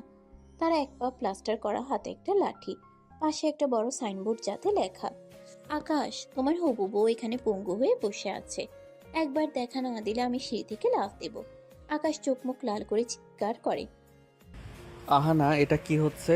আপনি কি আমাকে পুরো ইউনিভার্সিটির সামনে জ্যান্ত কবর দিতে চান? ওগো আসছো? দেখো, তোমার জন্য আমি এই ঘোড়া পা নিয়ে 3 তলায় উঠেছি। সবাই আমাকে দেখছে, হিংসা করছে। তুমি শুধু একটাবার কবুল বলো, আমি এক্ষুনি বাড়ি চলে যাব। আকাশ দাঁত কিরমির করে আহানার সামনে ঝুঁকে পড়ে। কবুল? আপনাকে মরে গেলেও না। আপনি কি জানেন আপনার এই স্যাবলামির জন্য আমার ক্যারিয়ার শেষ হতে পারে? লজ্জা লাগে না আপনার? এইটুকু একটা মেয়ে বিয়ে পাগল হয়ে পথে পথে ঘুরছেন। আপনার বাবা মা কি আপনাকে এই শিক্ষা দিয়েছে? ছি। আহানা মোটেও দমে গেল না। সে আকাশের শার্টের হাতা খপ করে ধরে ফেলল। শিক্ষা দিয়ে কি হবে যখন মনের মানুষই কথা শোনে না? তুমি যত অপমান করবা করো, আমি জানি তুমি মনে মনে আমাকেই ভালোবাসো, না হলে ওই দিন কম্বলের নিচে লুকিয়ে রাখতে না। আকাশের ধৈর্যের বাদ এবার পুরোপুরি ভেঙে গেল। সে আঁচকা টানে আহানার হাতটা সরিয়ে দিল। আহানা ভারসাম্য সামলাতে না পেরে সিঁড়ির উপর পড়ে গেল। তার ক্রাশটা ছিটকে দূরে গিয়ে পড়ল। আপনার মতো সস্তা আর নির্লজ্জ মেয়ে আমি জীবনে দেখি নাই। আপনি ভালোবাসার মানে বোঝেন না, আপনি বোঝেন শুধু জেদ। আপনি আমার যোগ্য তো দূরের কথা, আমার পায়ের ধুলার সমানও না। আজ থেকে যদি আপনি আমার ছায়া মারান তবে আমি আপনার নামে এমন এক অ্যাকশন নেব যে আপনার পুরো পরিবারকে এই শহর ছাড়তে হবে। Get out. আকাশ এক মুহূর্ত না তাকিয়ে হনহনিয়ে ভেতরে চলে গেল। ক্যাম্পাসের শত শত ছেলে মেয়ে আহানার দিকে তাকিয়ে ফিসফাস করছিল। আহানা ব্যথায় কোকিয়ে উঠল, কিন্তু তার চেয়েও বেশি ব্যথা পেল হৃদয়ে। তবে সেই ব্যথা কান্নায় রূপ নিল না, নিল এক ভয়ঙ্কর জেদে। বাসে ফিরতে আসমা খবর শুনে দ্রুত আসলো। আহানাকে দেখে চিৎকার করে উঠল। আহানার প্লাস্টার ফেটে গেছে, কপাল দিয়ে রক্ত পড়ছে। তুই কি আসলেও পাগল? ভাই আজ তোকে সবার সামনে অপমান করেছে, তবুও তুই বুঝছিস না? কেন নিজেকে এভাবে শেষ করছিস? অপমান? ওটা তো ওর ভালোবাসা রে আসমা। ও আমাকে ছুঁয়ে দিছে, এটাই অনেক। আর শোন, ও আমাকে পায়ের ধুলো বলছে না, দেখিস এই ধুলোর পরেই ও একদিন নিজের মাথা নত করবে। আসমা বিরক্ত হয়ে চলে গেল। আহানা কিছুক্ষণ পর এক অদ্ভুত কাণ্ড করল। সে আকাশের এক গাদা ছবি প্রিন্ট করে সারা রুমে টাঙিয়ে দিল। এমনকি ডাইনিং টেবিলের পাশেও একটা ছবি রাখলো। তার বাবা মা তো রেগে আগুন। অহনা, এই ছবিগুলো সরাবি নাকি বল? আমরা কি মান সম্মান নিয়ে বাঁচবো না? ওই ছেলে তোকে চিনে না, জানে না, পাত্তাই দিচ্ছে না, আর তুই ওই ছবি নিয়ে ঘর সাজাচ্ছিস? বাবা, তোমরা কেন বোঝো না? আকাশ আমার অক্সিজেন। ও আমাকে বিয়ে না করলে আমার দম বন্ধ হয়ে আমি মরে যাব। তোমরা রাজি হও না কেন? শুধু একবার গিয়ে বলো আমার মেয়ে আপনার ছেলেকে ছাড়া হাত খাবে না, দেখবা রাজি হয়ে যাবে। সে কোনোদিনও হবে না। আমি আসমা মায়ের সাথে কথা বলছি, তারা পরিষ্কার মানা করে দিছে। তুই বরং এই পাগলামি থামা, আমরা তোর বিয়ে অন্য কোথাও ঠিক করছি। আহানা শোনা মাত্রই ঘর থেকে দৌড়ে রান্নাঘরে গিয়ে বটি হাতে নিল। বিয়ে অন্য কোথাও ঠিক করলে আমি নিজের গলা কেটে ফেলবো, হয় আকাশ না হয় কবরস্থান, বলে দিলাম। আহানার বাবা মা দৌড়ে এসে বটি সরিয়ে কোনো মতে ওকে থামায়। দুজনেই চিন্তায় পড়ে যায় একে নিয়ে কি করবে এবার। রাতে আহানা আবার আকাশের অন্য একটা নাম্বারে মেসেজ দিল। ব্লক হওয়ার ভয়ে সে এবার অন্য ফোন দিয়ে করলো। সে একটা ভিডিও মেসেজ পাঠালো, যেখানে সে রেল লাইনের ধারে দাঁড়িয়ে আছে। ভিডিওতে আহানা বলছে, আকাশ সাহেব, তুমি আমাকে অপমান করছো তো? ঠিক আছে, কাল সকালে সূর্য যদি আমি না দেখি তবে বুঝবা আমি তোমার অপমান সইতে না পেরে রেল লাইনে মাথা দিচ্ছি। মরার সময় শুধু তোমার নামটা বলে যাব। টাটা স্বামী সাহেব। আকাশ মেসেজটা দেখেই সোফা থেকে লাফ দিয়ে উঠল। সে জানে আহানা একটা আস্ত পাগল, ও যা খুশি করতে পারে। আকাশের হাত পা কাঁপতে শুরু করলো। সে আসমাকে ডেকে ভিডিওটা দেখালো। আসমা, তোর এই বান্ধবী কি সত্যিই মারা যাবে? ও তো আজ তো একটা সাইকো। আমি এখন কি করব? ও যদি কিছু করে ফেলে তবে তো আমার নামে কেস হবে। আমি তো তোকে আগেও বলেছি ভাইয়া, ও সাধারণ মেয়ে না। ও বিয়ে পাগল ঠিকই, কিন্তু ওর জেদ আগুনের মতো। তুই ওকে একটা বার বুঝিয়ে বল না। আকাশ অস্থির হয়ে পায়চারি করতে লাগলো। সে বুঝতে পারছে না এই আপদের হাত থেকে সে কিভাবে বাঁচবে। একদিকে আহানার প্রতি তার প্রচন্ড বিরক্তি, অন্যদিকে একটা প্রাণের মায়া। আকাশ ফোন হাতে নিয়ে আহানাকে কল দিল, কিন্তু আহানা ফোন রিসিভ করছে না। আকাশ বিড়বিড় করলো, মেয়েটা কি আসলেও চলে গেল? না না, ও তো আমাকে পাগল বানিয়ে ছাড়বে। আকাশ দ্রুত বাইকের চাবি নিয়ে ঘর থেকে বের হলো। তার মনে এক অদ্ভুত ভয় আর বিরক্তি কাজ করছে। আহানা চৌধুরীর পাগলামি এবার আকাশকে সত্যিই খাঁচার ভেতর ঢুকিয়ে ফেলেছে। রাত তখন একটা, চারদিকে ঘুটঘুটে অন্ধকার। আকাশ বাইক নিয়ে ঝড়ের গতিতে রেল লাইনের দিকে ছুটছে। তার মাথায় শুধু আহানার সেই ভিডিওটা ঘুরেছে। মেয়েটা কি আসলেও মরতে গেছে, নাকি এটা ওর নতুন কোনো চাল? আকাশের রাগ এখন আকাশ ছোঁয়া, কিন্তু যদি সত্যিই মেয়েটা কোনো অঘটন ঘটায় তবে তার ক্যারিয়ার, সম্মান সব ধুলোয় মিশে যাবে। রেল লাইনের ধারে বাইক থামিয়ে আকাশ চিৎকার করে ডাকতে লাগলো, আহানা, কোথায় আপনি? বের হয়ে আসেন। এই মাঝরাতে এসব ফাজলামি করার মানে কি? হঠাৎ অন্ধকারের ভিতর থেকে একটা ছায়া বেরিয়ে এলো। ল্যাংচাতে ল্যাংচাতে লাঠিতে ভর দিয়ে আহানা সামনে এসে দাঁড়ালো। তার চোখে জল, কিন্তু মুখে অদ্ভুত হাসি। আসছো? আমি জানতাম তুমি আসবা। আমাকে মরতে দিবা না তুমি। ওগো, এই নির্জনে আমাকে কি একটা বার বউ বলে ডাকবা না? আপনাকে বউ বলবো? আপনার কি মাথা খারাপ হয়েছে? আপনার এই সস্তা নাটকের জন্য আমি মাঝরাতে ঘর থেকে বের হতে বাধ্য হয়েছি। আপনি কি জানেন আপনার জন্য আমার ঘৃণা দিন দিন বাড়ছে? আপনি মরতে চান, মরেন, আমি দাঁড়িয়ে দেখব। কিন্তু এভাবে আমাকে ব্ল্যাকমেইল করার সাহস আর কোনো দিন দেখাবেন না। আহানা আকাশের বুকের উপর মাথা রাখতে চাইলো, কিন্তু আকাশ তাকে সজোরে ধাক্কা দিয়ে সরিয়ে দিল। আহানা পাথরের উপর পড়ে গিয়ে কুকিয়ে উঠল। আকাশ ঘৃণা ভরা চোখে তাকালো। আপনি একটা জঘন্য মেয়ে। ভালোবাসার নামে আপনি সার্কাস করছেন। আজ যদি আপনার কিছু হতো, পুলিশ আমাকে ধরতো, এটাই তো আপনি চেয়েছিলেন। আজ থেকে আমার কাছে আপনার কোনো অস্তিত্ব নেই। আপনি বাঁচলেন না মরলেন তাতে আমার কিচ্ছু যায় আসে না। আকাশ এক মুহূর্ত না দাঁড়িয়ে বাইক স্টার্ট দিয়ে চলে গেল। আহানা অন্ধকারের মাঝে পাথরের উপর বসে রইল। তার কপাল কেটে রক্ত পড়ছে, কিন্তু সে হাসছে। সে বিড়বিড় করলো, তুমি আসছো আকাশ, এটাই আমার জয়। ঘৃণা করছো তো করো, ঘৃণা থেকেই ভালোবাসার জন্ম হয়। পরদিন আহানা আরো এক কাঠি উপরে গেল। সে তার ভাঙা পা নিয়ে কলেজে গেল। তবে এবার তার সাথে ছিল 4-5 জন ছোট ক্লাসের ছেলে মেয়ে। তারা সবাই হাতে প্লে কার্ড নিয়ে আকাশের ডিপার্টমেন্টের সামনে দাঁড়িয়ে পড়ল। আহানা আকাশের ক্লাসের দরজায় একটা বড় স্টিকার লাগিয়ে দিল, এই রুমের ভেতর আমার হবু স্বামী ক্লাস করছে, ডিস্টার্ব করবেন না, সৌজন্যে আহানা চৌধুরী। আকাশ যখন ক্লাস থেকে বের হলো তখন পুরো করিডোরে হাসির রোল। তার বন্ধুরা তাকে নিয়ে টিটকারি মারছে। আকাশ স্তম্ভিত হয়ে দরজার দিকে তাকালো। তার সম্মানের দেয়াল যেন ভেঙে চুরমার হয়ে যাচ্ছে। সে দেখলো আহানা দূরে দাঁড়িয়ে তাকে দেখে ফ্লাইং কিস দিচ্ছে। আপনি কি চান আমি আজই এই শহর ছেড়ে চলে যাই? আপনি কি চান আমি পড়াশোনা ছেড়ে দেই? আপনার এই পাগলামিতে আমি মানুষের কাছে হাসির পাত্র হচ্ছি।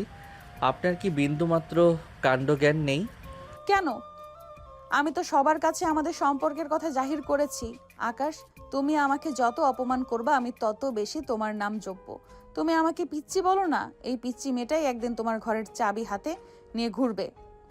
কোনো দিন না। আমি প্রিন্সিপাল স্যারের কাছে যাচ্ছি আপনার নামে নালিশ করতে।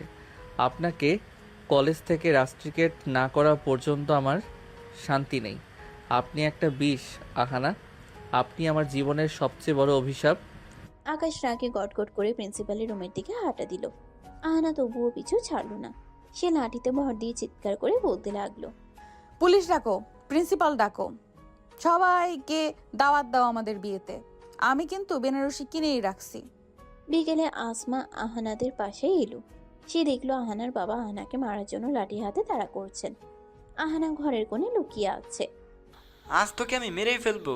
ওই ছেলের কলেজে গিয়ে তুই এসব কি করছিস? আমাদের কি সমাজে মুখ দেখানোর জায়গা রাখবি না? মুখ দেখানোর দরকার কি? আমি তো ঘোমটা দিয়ে ও বাড়িতে চলে যাব। তোমরা কেন বুঝছো না? আকাশ আমার নসিব। আসমা আহানার রুমে গিয়ে তাকে জড়িয়ে ধরে কাঁদতে শুরু করলো। আহানা তুই থামবি প্লিজ। ভাইয়া আজ বাসায় এসে পাগলের মতো নিজের বইপত্র সব ছিঁড়ে ফেলেছে।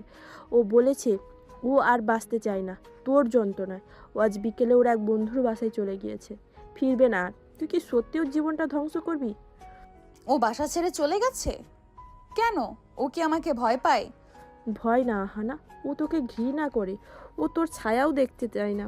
তুই ওকে পাত্তাই দিচ্ছিস না। তোর এই একতরফা জেদ আমাদের দুই পরিবারকে শেষ করে দিচ্ছে। আব্বু আজ তোর বাবার সাথে ফোনে যা তা ব্যবহার করেছে।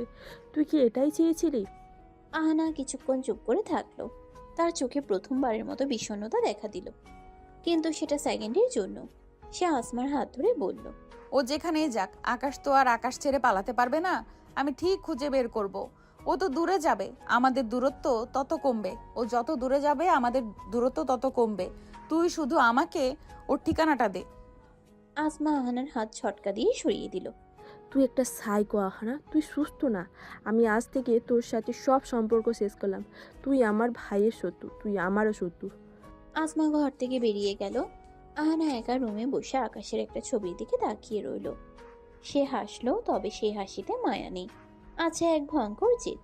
সে আকাশের ছবির কপালে একটা আঙ্গুল দিয়ে দাগ কেটে বলল, পালিয়ে বাঁচবো আকাশ সাহেব? এই অহনা চৌধুরীর নজর থেকে পালানোর মতো গর্ত এই দুনিয়ায় নাই। কাল দেখা হচ্ছে তোমার বন্ধুর বাসায়। আকাশ তার বন্ধু সজলের বাসায় আশ্রয় নিয়েছে। সে ভেবেছিল এখানে অন্তত ওই বিয়ে পাগল আপদটার হাত থেকে রক্ষা পাবে। কিন্তু সে জানতো না আহানা চাইলে গোয়েন্দা সংস্থার চেয়েও দ্রুত খবর বের করতে পারে। সে আসমার ফোন থেকে সজলের ঠিকানাটা চুপি চুপি কপি করে নিয়েছিল। রাত তখন 8টা। আকাশ আর সজল ড্রয়িং রুমে বসে কফি খাচ্ছিল। হঠাৎ কলিং বেল বেজে উঠল। সজল দরজা খুলতেই দেখলো এক হাতে ক্রাচ, অন্য হাতে একটা টিফিন ক্যারিয়ার নিয়ে এক তরুণী দাঁড়িয়ে আছে। কপালে ঘাম, কিন্তু চোখে এক অদ্ভুত বিজয়ের হাসি। কিরে সজল ভাই, তোমার বন্ধুকে আমার হাত থেকে লুকাতে পারলা না তো? ওগো স্বামী সাহেব, তুমি কি ভেবেছিলে সজলের ব্যাচেলর রুমে আমি আসতে পারবো না? এই দেখো তোমার জন্য গরম গরম তেহারি নিয়ে আসছি। আকাশের হাতের কফির কাপটা কেঁপে উঠল। সে রাগে সোফা থেকে উঠে দাঁড়ালো। তার ফর্সা মুখটা অপমানে আর রাগে টকটকে লাল হয়ে গেছে। আপনি কি মানুষ নাকি অন্য কিছু? আপনার কি কোনো আত্মসম্মান নেই? আমি বাসা ছেড়ে বন্ধুর বাড়িতে আসলাম শান্তি পেতে, আর আপনি ল্যাংচাতে ল্যাংচাতে এখানেও হাজির হলেন। আপনি কি চান আমি বিষ খেয়ে মরে যাই? বিষ খাবা কেন? তেহারি খাও। আর শোনো, তুমি যেখানেই যাও আমি সেখানেই ল্যাংচাতে ল্যাংচাতে পৌঁছে যাব। তুমি মাস্টার্স পাশ করছো তো কি হয়েছে? আমি ফার্স্ট ইয়ারে পড়লেও প্রেমের পিএইচডি করে ফেলেছি। সজল, এই মেয়েটাকে এখনই ঘাড় ধরে বের করে দে, না হলে আমি আজই ছাদ থেকে লাফ দেব। আমি আর নিতে পারছি না। ও একটা বিষাক্ত লতা যে আমাকে শ্বাসরোধ করে মারতে চায়। এই সজল ভাই, খবরদার আমাকে ধরবেন না। আমি আপনাদের হবু ভাবি। আকাশ, তুমি আমাকে যতই ছোট করো না কেন, আমি তোমার ছায়ার মতো লেগে থাকবো। তুমি কাল থেকে আবার বাসায় ফিরবা, না হলে আমি এখানেই অনশন শুরু করব। আকাশ আর সহ্য করতে পারলো না। সে আহানাকে একরকম টেনে হিঁচড়ে সজলের বাসা থেকে বের করে লিফটের সামনে নিয়ে এলো। আহানা ক্রাচে ভর দিয়ে কোনো মতে দাঁড়িয়েছিল। আপনার মতো সস্তা মেয়ে আমি আমার জীবনে দেখি নাই। আপনার বাবা মা কি আপনাকে এই শিখিয়েছে যে রাস্তায় রাস্তায় ঘুরে একটা ছেলেকে ব্ল্যাকমেল করতে হয়? আপনার মতো মেয়েকে যদি আমি বিয়ে করি তবে আমার বংশের ইজ্জত ধুলোয় মিশে যাবে। আপনি একটা ডাস্টবিনের আবর্জনা যে আমি দু পায়ে মারিয়ে চলে যেতে চাই। ঘৃণা করি আপনাকে আহানা, ঘৃণা করি। আকাশ লিফটের বোতাম টিপে গটগট করে ভিতরে ঢুকে গেল। আহানা করিডোরে একা দাঁড়িয়ে রইল।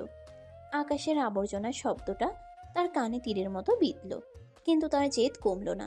সে মুচকি হেসে বিড়বিড় করল, আবর্জনা থেকেই তো সার হয় আকাশ সাহেব। তোমার জীবনের মরুভূমিতে আমি ফুল ফুটাবো, দেখে নিও। আহানা বাসায় ফিরে নতুন নাটক শুরু করলো। সে জানে আকাশ তাকে কোনোভাবেই মানবে না, তাই তাকে কাবু করতে হলে বড় কোনো ইমোশনাল ড্রামা দরকার। সে তার পড়ার টেবিলের ড্রয়ার থেকে এক গাদা ভিটামিন সি এর লাল ট্যাবলেট বের করলো। সেগুলোর খোসা ছাড়িয়ে সে গ্লাসে রাখলো। মা ঘরে ঢুকতে আহানা গ্লাসের পানিটা মুখে দিয়ে ওটা খাওয়ার ভান করলো। মা, আকাশ আমাকে আবর্জনা বলেছে। আমি আর বাঁচবো না। আমি এক গাদা ঘুমের ওষুধ খেয়ে ফেললাম। আকাশকে খবর দিও, সে যেন আমার কবরে অন্তত একটা গোলাপ দিয়ে যায়। মা তো চিৎকার করে পাড়া মাথায় তুললেন। বাবা দৌড়ে এলেন। আহানা চোখ বন্ধ করে বিছানায় শুয়ে পড়ল। বাবার সাথে সাথে আসমার বাবাকে ফোন দিলেন। ভাই সাহেব, আপনার ছেলের জন্য আমার মেয়েটা শেষ হয়ে যাচ্ছে। ও এক গাদা ঘুমের ওষুধ খেয়েছে। ও যদি মরে যায় তবে আমি আপনার ছেলের নামে খুনের মামলা দেব। খবরটা আগুনের মতো আকাশের কানে পৌঁছালো। আকাশ তখন সজলের বাসায় বসেছিল। খবরটা শুনে সে পাথর হয়ে গেল। সে কি সত্যি আহানাকে এত বড় বিপদে ফেলল? ঘৃণা থাকলেও কি একটা প্রাণ এভাবে যেতে দেবে? আকাশের বাবা ফোনে আকাশকে ধমক দিলেন। আকাশ, তুই এখনই হাসপাতালে যা। ওই মেয়েটার যদি কিছু হয় তবে আমাদের সম্মান আর পুলিশ কেস সামলাতে পারবি না। যা বলছি কর। আকাশ অনিচ্ছা সত্ত্বেও হাসপাতালের দিকে রওনা হলো। তার মনের ভিতর ঘৃণা আর বিরক্তির চরম পর্যায়ে। সে ভাবছে, একটা মেয়ে কিভাবে একটা ছেলের জীবনকে এভাবে তছনছ করে দিতে পারে। হাসপাতালের বেডে আহানা শুয়ে আছে। সে জানে সে কোনো ওষুধ খায়নি, কিন্তু ডাক্তারকে বাবা মা অনেক অনুরোধ করে স্যালাইন দিয়ে রেখেছেন। আকাশ ওয়ার্ডে ঢুকতে আহানা এক চোখ খুলে তাকিয়ে হাসল। ড্রামা তো ভালোই পারেন। ঘুমের ওষুধ খেয়েছেন, মরে কেন গেলেন না? মরলে অন্তত আমার জীবনটা শান্ত হতো। আপনি কি ভেবেছেন এভাবে মরে যাওয়ার ভয় দেখিয়ে আমাকে বিয়ে করবেন? ওগো, তুমি আসছো? আমি তো তোমার জন্যই যমরাজের সাথে ফাইট করে ফিরে আসলাম। বলো, এখন অন্তত কবুল বলবা? কখনো না। আপনি যদি এখানে মরেও যান তবুও আমি আপনার লাশটা দেখতে আসবো না। এই স্যালাইনের সুচ আপনার শরীরে নয়, আমার কলিজায় বিঁধছে আপনার এই ন্যাকামির জন্য। আমি আজই ঢাকা ছেড়ে চলে যাচ্ছি। আপনি খুঁজে পাবেন না আমাকে। ভালো থাকবেন আপনার এই বিয়ে পাগল পাগলামি নিয়ে। আকাশ এক মুহূর্ত না দাঁড়িয়ে ওয়ার্ড থেকে বেরিয়ে গেল। আহানার বাবা মা আকাশের পথ আটকাতে চেয়েছিলেন, কিন্তু আকাশের চোখের ভয়ঙ্কর ঘৃণা দেখে কেউ আর সাহস পেল না। আহানা স্যালাইনের পাইপটা নিজের হাত থেকে ছিঁড়ে ফেলল। তার চোখ এখন আগুনের মতো জ্বলছে। সে বুঝতে পারছে আকাশ তাকে কোনোভাবেই মানবে না, কিন্তু আহানাও তো আহানা চৌধুরী। সে বিড়বিড় করল, ঢাকা ছেড়ে পালাবা? পালাও। এই অহনা চৌধুরী যদি তোমার বাসর ঘরের খাটে বসে থাকতে না পারে তবে আমার নামও অহনা না। বাঘিনী এবার তার শিকার ধরবে। আকাশ সাহেব, প্রস্তুত থেকো। হাসপাতালের সাদা চাদরে শুয়ে আহানা যখন দেখলো আকাশ তার উপর তীব্র ঘৃণা নিয়ে ঘর থেকে বেরিয়ে যাচ্ছে, তখন তার ভেতরে এক ভয়ঙ্কর জেদ জেগে উঠল। আকাশ দরজা পর্যন্ত পৌঁছানোর আগে আহানা বেডের পাশে থাকা ফলের ছুরি থেকে ধারালো ছুরিটা তুলে নিল। আকাশ সাহেব, তুমি আমাকে ফেলে চলে যাচ্ছ? এই দেখো তোমার জন্য এই হাতে কত রক্ত। বলেই আহানা নিজের বাম হাতের কবজিতে এক পোষ বসিয়ে দিল। রক্তের ফিনকি দিয়ে চাদর ভিজে গেল। আহানা ব্যথা কোকড়ানোর বদলে এক বিভৎস হাসি দিচ্ছিল। আহানা, এ কি করলি তুই? বাঁচাও, কেউ বাঁচাও। দরজার কাছে গিয়ে আকাশ থমকে দাঁড়ালো। পিছন ফিরে তাকাতেই তার রক্ত হিম হয়ে গেল। আহানা রক্তাক্ত হাতটা তুলে আকাশের দিকে তাকিয়ে ফিসফিস করে বলল, বলো বিয়ে করবা কিনা, না হলে আবার গলা কাটবো। আকাশ এক মুহূর্তের জন্য স্তব্ধ হয়ে গেল। তার চোখের সামনে একটা জীবন্ত মেয়ে নিজের জীবন নিয়ে জুয়া খেলছে। সে দৌড়ে ফিরে এসে আহানার হাতটা চেপে ধরল। আপনি কি আস্ত একটা সাইকো? কেন এমন করছেন ডাক্তার? জলদি আসুন। আহানা অজ্ঞান হয়ে যাওয়ার আগে আকাশের শার্টের কলার ধরে। কবুল বলো, বিয়ে করবা? আকাশ অনিচ্ছা সত্ত্বেও কেবল প্রাণ বাঁচাতে বলে ওঠে, হ্যাঁ করব, বিয়ে করব আমি আপনাকে। আগে সুস্থ হন, প্লিজ থামুন। আহানা এক তৃপ্তির হাসি দিয়ে আকাশের বুকে জ্ঞান হারালো। আকাশ তখন পাথর হয়ে দাঁড়িয়েছিল। সে জানতো সে কেবল একটি জীবন বাঁচাতে এই মিথ্যা প্রতিশ্রুতি দিয়েছে, কিন্তু এই প্রতিশ্রুতি তাকে এক অন্ধকার গহ্বরে নিয়ে যাচ্ছে। আহানা সুস্থ হওয়ার পর দুই পরিবারের মধ্যে এক থমথমে মিটিং হলো। আকাশের বাবা মা প্রথমে রাজি ছিলেন না, কিন্তু আহানার পাগলামি আর আত্মহত্যার চেষ্টা দেখে তারা ভয় পেয়ে গেলেন। তারা বুঝলেন এই মেয়েকে আকাশের গলায় না ঝুলালে সে সত্যিই কোনোদিন জান দিয়ে দেবে। আকাশের মা বললেন, আকাশ, তুই ওকে বাঁচাতে বিয়েটা কর বাবা, অন্তত ও বেঁচে তো থাকবে। আকাশ নির্বাক। তার চোখে সেই স্বপ্ন, সেই মাস্টার্সের উজ্জ্বল ক্যারিয়ার, সব যেন এক বিয়ে পাগলির জেদের কাছে হেরে গেল। আসমা আহানার উপর চরম রেগে আছে। সে আহানার রুমে গিয়ে বলল, তুই যা করলি আহানা, এটাকে ভালোবাসা বলে না, এটাকে ব্ল্যাকমেল বলে। তুই আমার ভাইয়ের জীবনটা তছনছ করে দিলি। তুই বুঝবি না আসমা, তোর ভাই হলো একটা কঠিন পাথর আর আমি হলাম ঝর্ণা। পাথরকে ক্ষয় করেই আমি ওর মনের রাস্তা বানাবো। তোর ভাই যখন আমাকে ঘৃণা করে তো কি হয়েছে? ঘৃণা থেকেই তো আসল রোম্যান্স শুরু হয়। অবশেষে সেই দিন এলো। আহানা লাল বেনারসি পরে এক হাতে ব্যান্ডেজ আর অন্য হাতে মেহেদি নিয়ে বাসর ঘরে বসে আছে। তার মুখে কোনো ক্লান্তি নেই, বরং এক আকাশ জয় করার আনন্দ। আকাশ রুমে ঢুকলো রাত 12টায়। তার মুখে কোনো হাসি নেই, বরং একরাশ বিরক্তি আর রাগ। আকাশ খাটের এক কোণে গিয়ে বসলো। আহানা গুটি গুটি পায়ে এগিয়ে গিয়ে আকাশের একদম গায়ের সাথে লেপ্টে বসলো। গায়ে পড়ছেন কেন? শোনেন আহানা, আপনাকে আমি ভালোবেসে বিয়ে করিনি, কেবল একটা লাশ দেখার ভয়ে এই নাটক করেছি। আপনি আমার ছোট বোনের বান্ধবী। আমার চোখে আপনি কেবলই একটা অবুঝ পিচ্ছি। আমার বউ হওয়ার যোগ্যতা আপনার নেই। আকাশ ছিটকে সরে যায়। আহানা খিলখিল করে হেসে আকাশের গলার টাই ধরে টান দিয়ে বলে, যোগ্যতা দিয়ে কি হবে স্বামী সাহেব? আমি তোমার রেজিস্ট্রি করা বউ, আর তুমি যে বললে ভালোবাসো না। আচ্ছা, না বাসলে কেউ এভাবে দৌড়ে এসে রক্তমাখা হাত চেপে ধরে? তুমি আমাকে ভালোবাসো, কিন্তু তোমার ওই পচা ইগো স্বীকার করতে দিচ্ছে না। আপনি একটা নির্লজ্জ মেয়ে, আমাকে বিরক্ত করবেন না। আমি সোফায় শুচ্ছি। আহানা আকাশকে পেছন থেকে ঝাপটে ধরে। সোফায় কেন? আমার এই ছোট্ট করা খাটে কি তোমার জায়গা হবে না? শোনো আকাশ, তুমি যত দূর পালাবা আমি তত শক্ত করে তোমাকে জড়িয়ে ধরবো। আহানা জোর করে আকাশের চিবুক ধরে একটা চুমু খাওয়ার চেষ্টা করলো। আকাশ লজ্জায় আর রাগে চাচাতেও পারছে না, কারণ বাইরে আব্বু আম্মু আছে। আকাশ ধস্তাধস্তি করে। ছাড়ুন আমাকে। এটা কি ধরনের ছ্যাঁচড়ামি? আপনি কি জোরাজোরি করে ভালোবাসা পেতে চান? জোরাজোরি না সাহেব, আদর। ভালো তো তুমি বাসবেই, তোমার বাপও বাসবে। কি বললেন? আমার বাপ মানে? আপনি আমার বাবাকে নিয়ে কথা বলছেন? আরে না, ওটা তো কথার কথা। মানে তোমার ইগো বা তোমার বংশের সবাই আমাকে ভালোবাসতে বাধ্য হবে। দেখো আকাশ, তোমার এই রাগী চাউনিটা এখন আমার বড্ড প্রিয়। তুমি যত রাগবা আমি তোমাকে তত বেশি চুমু খাবো। আহানা এবার জোর করে আকাশের কোলের উপর বসে পড়ল। আকাশ দু হাতে তাকে সরানোর চেষ্টা করছে, কিন্তু আহানা যেন আঠার মতো লেগে আছে। ওগো, বাসর রাতে কেউ এমন রাগ করে? একটু রোম্যান্স করো না। আমার হাতের ব্যান্ডেজটা দেখো, তোমার জন্য কাটা। এবার একটু আদর করে দাও। আকাশ অসহায়ের মতো নিজের কপালে হাত দিয়ে বসে রইল। সে বুঝতে পারছে এই বিয়ে পাগলিনীর হাত থেকে তার নিস্তার নেই। আহানা তখন আকাশের শার্টের বোতাম নিয়ে খেলছে আর হাসছে। সে জানে আজকের রাতটা কেবল শুরু। আকাশের এই পাথর হৃদয় গলিয়ে সে একদিন রাজত্ব করবেই। আহানা বিড়বিড় করলো, এখন তো কেবল জড়িয়ে ধরেছি আকাশ সাহেব, কাল থেকে তো তোমার চশমার ফ্রেমও আমি ঠিক করে দিব, তুমি শুধুই আমার। সকালবেলা আকাশ ভেবেছিল আহানা হয়তো ঘুমাচ্ছে, তাই সে চুপি চুপি বাথরুম থেকে বের হয়ে নিজের আলমারি খুলল। কিন্তু আলমারি খুলতেই তার চক্ষু চড়ক গাছ। আলমারির সব কাপড় একপাশে ঠেলে দেওয়া হয়েছে, আর মাঝখানে আহানা নিজের এক গাদা ঝকঝকে রঙিন শাড়ি আর চুড়ি দিয়ে ডেকোরেশন করে রেখেছে। মাঝখানে একটা চিরকুট। গুড মর্নিং স্বামী সাহেব, তোমার সাদা কালো জীবনে একটু রং ছিটিয়ে দিলাম। আকাশ দাঁত কিরমির করে চিরকুটটা ছিঁড়ে ফেলল। ঠিক তখনই পেছন থেকে একজোড়া নরম হাত আকাশকে চাপটে ধরল। আহানা তার ভেজা চুলগুলো আকাশের পিঠে ঘষতে ঘষতে বলল, ওগো, এত সকালে আলমারির সাথে যুদ্ধ করছো কেন?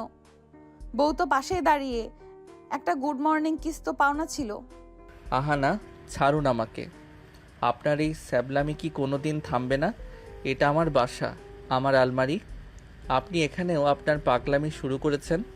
তোমার বাসা মানেই তো আমার বাসা, আর পাগলামি না করলে কি আর তোমাকে পটাতে পারতাম? এখন লক্ষ্মী ছেলের মতো দাঁড়াও, আমি তোমাকে চুল মুছে দেই। আহানা তোয়ালে নিয়ে আকাশের উপর ঝাঁপিয়ে পড়ল। আকাশ তাকে সরানোর চেষ্টা করছে, আর আহানা খিলখিল করে হেসে আকাশের গলার কাছে সুড়সুড়ি দিচ্ছে। সকালের নাস্তায় পুরো পরিবার উপস্থিত। আকাশের বাবা, মা আর আসমা গম্ভীর মুখে বসে আছেন। আহানা রান্নাঘর থেকে নিচে নিচে লুচি আর ডাল নিয়ে এলো। তার পরনে একটা টকটকে লাল শাড়ি, হাতের ইঞ্জিন করা গাছের চুড়ি। আহানা শ্বশুরের পাতে 4টা লুচি দিয়ে বলে, আব্বু একদম গরম গরম, খেয়ে দেখেন, আপনার আম্মার হাতের চেয়েও ভালো হয়েছে। আমি সকালে 2টার বেশি লুচি খাই না আহানা, আর বড়দের সাথে কথা বলার সময় একটু ধীরস্থির হতে হয়। তুমি তো দেখছি সারা ঘর দৌড়াদৌড়ি করছো। আব্বু, আমি তো এই বাসার কনিষ্ঠ বউ, আমি না দৌড়ালে বাসাটা কি জ্যান্ত মনে হবে? আসমা, মুখটা বাংলার পাঁচের মতো করে রাখছিস কেন? তোর ভাইকে আমি আজ থেকে অফিসে যেতে দেব না, ও শুধু আমার সাথে বসে গল্প করবে। আসমা চামচটা ধপ করে রেখে দিল। আহানা, এটা তোর বাবার বাড়ি না। ভাইয়ার পড়াশোনা আছে, ক্যারিয়ার আছে, তুই কি ওকে সারা জীবন ঘরবন্দি করে রাখতে চাইছিস? আহানা আকাশের দিকে তাকিয়ে চোখ মেরে বলে, ক্যারিয়ার দিয়ে কি হবে আসমা? আমি তোর বড় ক্যারিয়ার, কি বলো ওগো?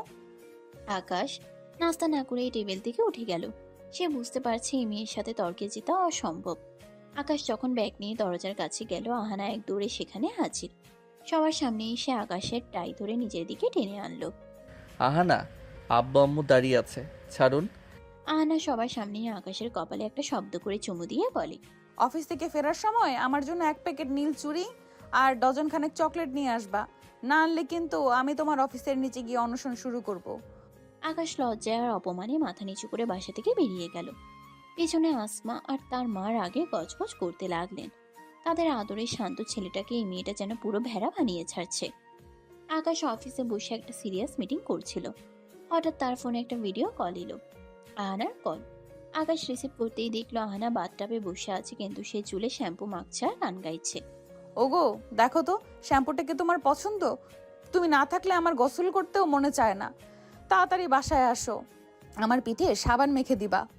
এই মেয়ে তো আসলেও একটা সাইকো। মিটিংয়ের মধ্যে এসব কি? আকাশ দ্রুত ফোন কেটে দেয়। আকাশের কলিগরা মুচকে হাসছে। আকাশের মনে হচ্ছে সে মাটির নিচে ঢুকে যায়। বিকালে আকাশ পাশে ফিরতেই দেখলো ড্রয়িং রুম অন্ধকার, শুধু কয়েকটা মোমবাতি জ্বলছে। আহানা একটা শর্ট ফ্রক পরে বসে আছে। আকাশকে দেখা মাত্রই সে সোফা থেকে লাফ দিয়ে আকাশের কোলে চড়ে বসলো। আকাশ ভারসাম্য সামলাতে গিয়ে বলে, ওরে বাবারে, নামো না আহানা, হাড়গোড় ভেঙে দেবেন তো। আহানা আকাশের গলা জড়িয়ে ধরে। তুমি না আমাকে পিচ্চি বলো? দেখো পিচ্চি বউ তোমার কোলে কত সুন্দর করে মানাইছে। না বললে আমি তোমার ল্যাপটপ নিয়ে ড্রেনে ফেলে দেব। আপনি কি কোনোদিন সুস্থ হবেন না? আমি সারাদিন কাজ করে আসছি আর আপনি রোমান্স করার জন্য অস্থির হয়ে আছেন। শোনো সাহেব, বাঘিনী যখন শিকার ধরে তখন সে শিকারের সেবাও করে। তুমি আমার জান, আমার প্রাণ, এখন চলো একটু সাজুগুজু করিয়ে দেই তোমাকে। আহানা জোর করে আকাশকে রুমে নিয়ে গেল। সেখানে সে আকাশকে বিছানায় ফেলে দিয়ে জোর করে ফেসিয়াল করাতে শুরু করলো। আকাশ হাত পা ছুটছে, কিন্তু আহানা তার উপর চড়ে বসে গালের মধ্যে ক্রিম মাখিয়ে দিচ্ছে। একদম নড়বা না, তোমাকে আমি রাজপুত্রের মতো সুন্দর করে বানাবো, যাতে রাস্তার মেয়েরা জ্বলে পুড়ে মরে। আকাশ বুঝতে পারলো আহানা চৌধুরীর এই অস্থির ভালোবাসা আর বেহায়া রোমান্সে এখন তার নিয়তি।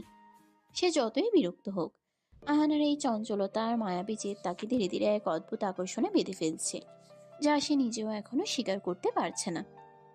আহানা আকাশের কানে কামড় দিয়ে ফিসফিস করে বলল, ভালো তো তোমায় বাসতেই হবে আকাশ সাহেব, পালিয়ে যাবা কোথায়? রাত তখন গভীর, সারা বাড়ি নিস্তব্ধ। আকাশ ঘুমানোর চেষ্টা করছে খাটের একদম শেষ প্রান্তে গিয়ে, যেন আহানার শরীরের একটু স্পর্শও তাকে না লাগে। তার মনে এখনো সেই ঘৃণা আর বিরক্তি। সে ভাবছে, একটা মেয়ে কতটা নিচে নামলে এইভাবে একটা ছেলেকে বাধ্য করতে পারে বিয়ে করতে। হঠাৎ সে অনুভব করলো এক জোড়া তপ্ত হাত তার খালি পিঠে সর্পিল গতিতে বিচরণ করছে। আহানা তার পাতলা সুতি শাড়িটা সরিয়ে আকাশের একদম গায়ের সাথে মিশে এলো। তার ভেজা চুলের সুঘ্রাণ আর শরীরের রোম আকাশের স্নায়ু অবশ করে দিচ্ছে। আকাশ দাঁত কিরমির করে, আহানা, ওপাশে সরুন। আপনাকে বলেছি না আমাকে টাচ করবেন না, আমাদের মাঝে কোনো শারীরিক সম্পর্ক হবে না। আহানা আকাশের কানে কামড় দিয়ে ফিসফিস করে, কেন হবে না গো? আমি কি তোমার প্রতিবেশী যে দূরে থাকবো? আমি তোমার বউ, আর তুমি যত বারণ করবে আমি তত বেশি তোমার ওই শক্ত বুকটাতে মুখ লুকাতে ইচ্ছে করবে। আহানা এবার এক ঝটকায় আকাশের উপর উঠে বসলো। তার খোলা চুল আকাশের মুখে বুকে আছড়ে পড়ছে। আকাশের শ্বাসকষ্ট শুরু হলো। সে দু হাতে আহানাকে সরিয়ে দেওয়ার চেষ্টা করলো, কিন্তু আহানা আজ বেপরোয়া। সে আকাশের দুই হাত চেপে ধরে বিছানায় গেঁথে ফেললো। আপনি কি রেপ করবেন আমাকে? ছাড়ুন বলছি। আপনার এই জবরদস্তি আমার ঘৃণা আরও বাড়িয়ে দিচ্ছে। আহানা আকাশের ঠোঁটে নিজের ঠোঁট ছুঁয়ে দেয়। ঘৃণা করতে দাও, আমি জানি তোমার শরীর এখন অন্য কথা বলছে।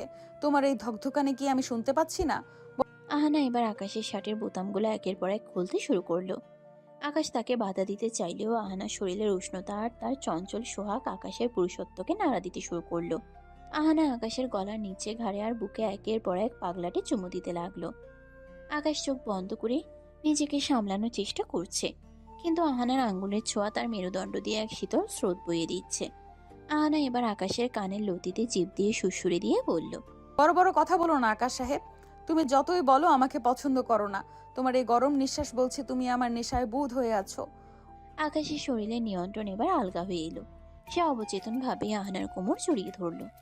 আহানা এক বিজয়ী হাসি হাসল। সে জানতো এই পাথরের দেয়াল ভাঙতে তাকে আগুনের মতো উত্তপ্ত হতে হবে। ঘরটা এখন কেবল দুজনের নিঃশ্বাসের শব্দে ভারী হয়ে উঠেছে। আকাশ চাইছিল আহানাকে ঘৃণা করতে, কিন্তু আহানার নিবিড় আলিঙ্গন আর সোহাগ তাকে এক গভীর ঘোরের মধ্যে নিয়ে গেল। সকালে যখন সূর্যের আলো জানালার পর্দা চিরে আকাশের চোখে পড়ল, সে দেখল আহানা তার বুকের উপর মাথা রেখে অঘরে ঘুমাচ্ছে। আকাশের মনে এক অদ্ভুত অপরাধ বোধ আর বিরক্তি কাজ করলো। সে দ্রুত আহানাকে সরিয়ে উঠে দাঁড়ালো। ধুর, কাল রাতে আমি নিজেকে সামলাতে পারলাম না কেন? এই মেয়েটা তো ঠিক এটাই চেয়েছিল, আমাকে দুর্বল করা। আকাশ বাথরুমে ঢুকে শাওয়ার ছেড়ে দিল। সে নিজেকে ধিক্কার দিচ্ছে। ঠিক তখনই বাথরুমের দরজা খুলে আহানা ভেতরে ঢুকে পড়ল। সে কেবল একটা তোয়ালে জড়িয়ে আছে। আপনি এখানে কেন? আমি গোসল করছি, দেখতে পাচ্ছেন না?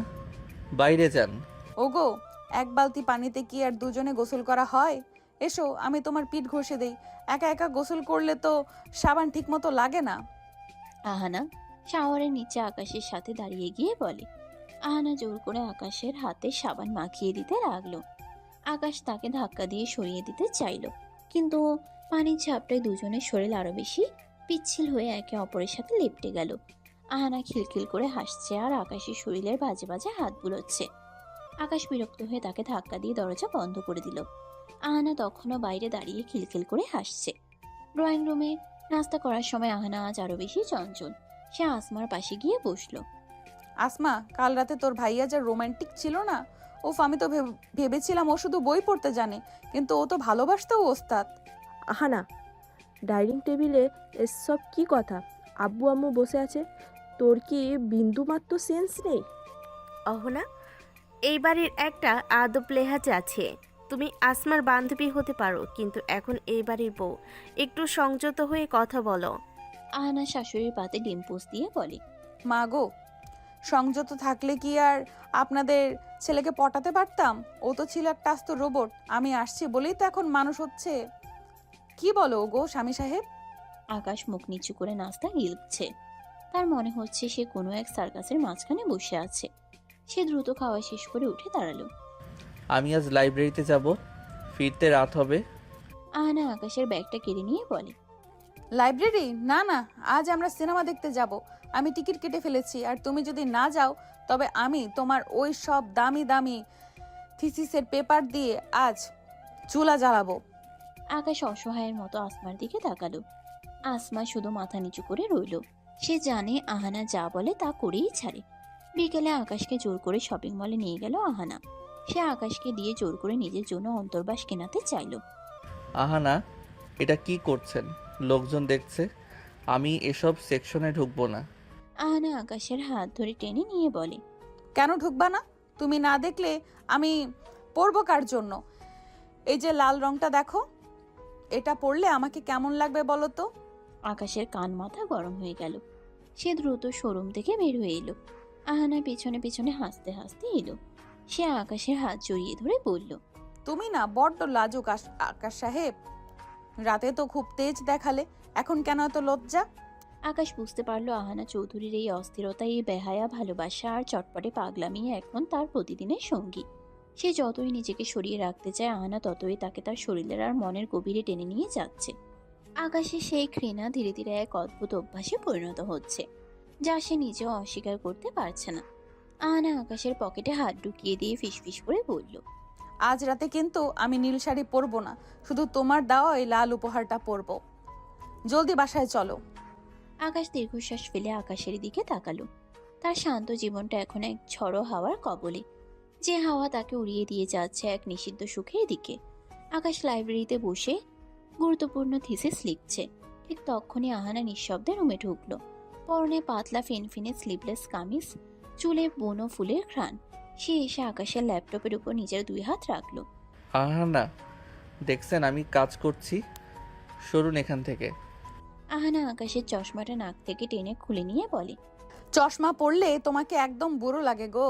এই চশমা ছাড়াই তো তোমার চোখ দুটো নেশা ধরানো। কাজ পরে হবে, আগে বউকে একটু সময় দাও। আকাশ চশমা কেড়ে নেওয়ার চেষ্টা করে। সময় দেওয়ার কি আছে? 24 ঘন্টা তো গায়ের উপর পড়ে থাকেন, লজ্জা লাগে না আপনার? আহানা আবার এক ঝটকায় আকাশের কোলে চড়ে বসলো। আকাশ অপ্রস্তুত হয়ে চেয়ার সহ পিছিয়ে গেল। আহানা তার 2 হাত আকাশের গলায় পেঁচিয়ে দিয়ে নাকের সাথে নাক ঘষতে লাগলো। লজ্জা দিয়ে কি পেট ভরে স্বামী সাহেব? এই যে তোমার বুকটা ধকধক করছে, এটা কি আমার জন্য না বলো তো? কাল রাতে যখন আমি তোমার ঘাড়ে কামড় দিলাম, তখন কেন তুমি আমাকে সরিয়ে দাওনি? তখন তো খুব শক্ত করে জড়িয়ে ধরেছিলে। ওটা ছিল অনিচ্ছাকৃত, আপনি আমাকে বাধ্য করেছিলেন। আহানা খিলখিল করে হেসে উঠল আর আকাশের ঠোঁটে আলতো করে নিজের ঠোঁট ছুঁয়ে দিল। আকাশ ধাক্কা দিয়ে সরাতে চাইল, কিন্তু আহানার শরীরের উষ্ণতা আর মাদকতায় সে বারবার হেরে যাচ্ছিল। আহানা আকাশের শার্টের ভিতর হাত ঢুকিয়ে দিয়ে বলল, তুমি যতই বলো অনিচ্ছাকৃত, তোমার শরীরের প্রতিটি লোমকূপ জানে তুমি আমাকে চাও। আজ রাতে আমি এক বিন্দুও ছাড় দেব না। আহানা জেদ ধরেছে তারা সাজেক যাবে। আকাশ রাজি ছিল না, কিন্তু আহানা হুমকি দিল যে সাজেক না নিয়ে গেলে সে এবার বাড়ির ছাদ থেকে লাফ দেবে। অগত্যা আকাশ তাকে নিয়ে পাহাড়ে গেল। পাহাড়ের আঁকাবাঁকা রাস্তায় বাইক চালাচ্ছে আকাশ, আর আহানা পেছনে বসে আকাশের পিঠে মুখ ঘষছে আর হাত দিয়ে আকাশের পিঠে কাতুকুতু দিচ্ছে। আহানা, বাইক অ্যাক্সিডেন্ট হবে তো, হাত সরান। হোক অ্যাক্সিডেন্ট, মরলে তো তোমার বুকেই মরবো। ওগো, এই নির্জন পাহাড়ে যদি আমরা হারিয়ে যাই, তবে কিন্তু সারা রাত আমি তোমাকে ছাড়বো না। মেঘগুলো যেন তাদের পায়ের নিচে খেলা করছিল। হঠাৎ একদল ছিনতাইকারী পাহাড়ের আড়াল থেকে দেশীয় অস্ত্র নিয়ে বেরিয়ে এলো। তারা আকাশের বাইক আর আহানার গয়না কেড়ে নিতে চাইল। এই ছোকরা, যা আছে সব বের কর, নাহলে তোর সুন্দরী বউকে আজ আমরা নিয়ে যাব। আকাশ সাহসের সাথে তাদের বাধা দিতে গেল, কিন্তু একজন ছিনতাইকারী ছুরি আঘাত করতে গেলে আকাশ অপ্রস্তুত হয়ে পড়ে যায়। ঠিক তখনই আহানা এক অদ্ভুত সাহসে ঝাঁপিয়ে পড়ল। সে নিজের জীবনে তোয়াক্কা না করে আকাশের সামনে ঢাল হয়ে দাঁড়ালো। ছিনতাইকারীর ছুরির আঘাতে আহানার কাঁধের এক পাশ কেটে গেল। রক্তে তার কামিজ পিছে লাল হয়ে গেল। তবুও সে থামলো না, পাশে থাকা একটা ভারী পাথর তুলে একজনের মাথায় মারল। আহানার এই রণচণ্ডী রূপ দেখে ছিনতাইকারীরা ভয় পেয়ে পালিয়ে গেল। আহানা মাটিতে ধপ করে পড়ে গেল। তার মুখটা ফ্যাকাশে হয়ে গেছে। আকাশ আহানাকে জড়িয়ে ধরে চিৎকার করে, আহানা, আহানা চোখ খোলো। কেন তুমি আমার সামনে আসলে? কেন নিজের জীবন বাজি রাখলে? ওগো, আমি না পিচ্ছি? আমি না তোমার ক্যারিয়ারের বাধা? কিন্তু তোমার গায়ে একটা আঁচ লাগলে এই অহনা যে মরে যাবে। তোমাকে ছাড়া জান্নাতও তো আমার কাছে জাহান্নাম। আকাশ আর দেরি না করে দ্রুত তাকে হাসপাতালে নেয়। হাসপাতালের বেডে আহানা শুয়ে আছে, তার কাঁধে বড় একটা ব্যান্ডেজ। আকাশ পাশে বসে আছে, তার চোখে আজ জল। সে গত কয়েক বছর ধরে যে মেয়েটাকে ঘৃণা করেছে, আজ বুঝতে পারলো সে মেয়েটাই তাকে পৃথিবীর সবচেয়ে খাঁটি ভালোবাসা দিয়ে আগলে রেখেছে। আহানা চোখ খুলতেই দেখলো আকাশ তার হাতটা শক্ত করে ধরে রেখেছে। ওগো স্বামী সাহেব, কাঁদছো কেন? আমি তো মরি নাই, এই দেখো এখনো তোমাকে জ্বালানোর মতো শক্তি আছে। আকাশ আহানার কপালে চুমু খেয়ে বলল, চুপ করুন। আর একটা কথা বলবেন না। আমি ভুলছিলাম আহানা। আমি ভেবেছিলাম আপনি কেবল জেদ করছেন, কিন্তু আজ বুঝলাম আপনি আমাকে আমার চেয়েও বেশি ভালোবাসেন। আমি আপনার এই পাগল করা ভালোবাসার যোগ্যই না। আহানা আকাশের চোখের পানি মুছে দিল। যোগ্য অযোগ্য বুঝি না, আমি শুধু বুঝি আকাশ আমার, আর আকাশটা শুধু এই মেঘলা অহনার জন্যই। এখন কি অন্তত একবার মন থেকে বলবা যে তুমি আমাকে ভালোবাসো? আকাশ আহানাকে নিবিড়ভাবে জড়িয়ে ধরে। আমি তোমাকে অনেক ভালোবাসি আহানা। আমার এই সারা জীবনের একঘেয়েমি দূর করতে তোমার মতো একটা পাগলিরই দরকার ছিল। আমি হার মেনেছি তোমার ভালোবাসার কাছে। আহানা বিজয়ের হাসি হাসলো। সে জানতো এই দিনটা আসবেই। আকাশ এবার আর অনিচ্ছাই নয়, বরং পরম মমতায় আহানার ঠোঁটে নিজের ঠোঁট মেলালো। হাসপাতালের সেই কেবিনটা যেন এক নিমিষেই বাসর ঘরে পরিণত হলো। আহানা আকাশের বুকে মুখ লুকিয়ে ফিসফিস করে বলল, বলেছিলাম না আকাশ সাহেব, এই বিয়ে পাগলির প্রেমে তোমার বাপও পড়বে। এখন তো তুমি আমার কয়েদি হয়ে গেলে। আকাশ হাসল। এই প্রথম তার হাসিটা ছিল প্রাণ খোলা। সে বুঝতে পারলো জীবনের সবচেয়ে সুন্দর পাগলামিটাই সে এতদিন দূরে সরিয়ে রেখেছিল। এখন থেকে এই আকাশ আর আহানা এক অবিচ্ছেদ্য সত্তা, যাদের ভালোবাসা কোনো নিয়ম বা যুক্তি মানে না। সমাপ্ত।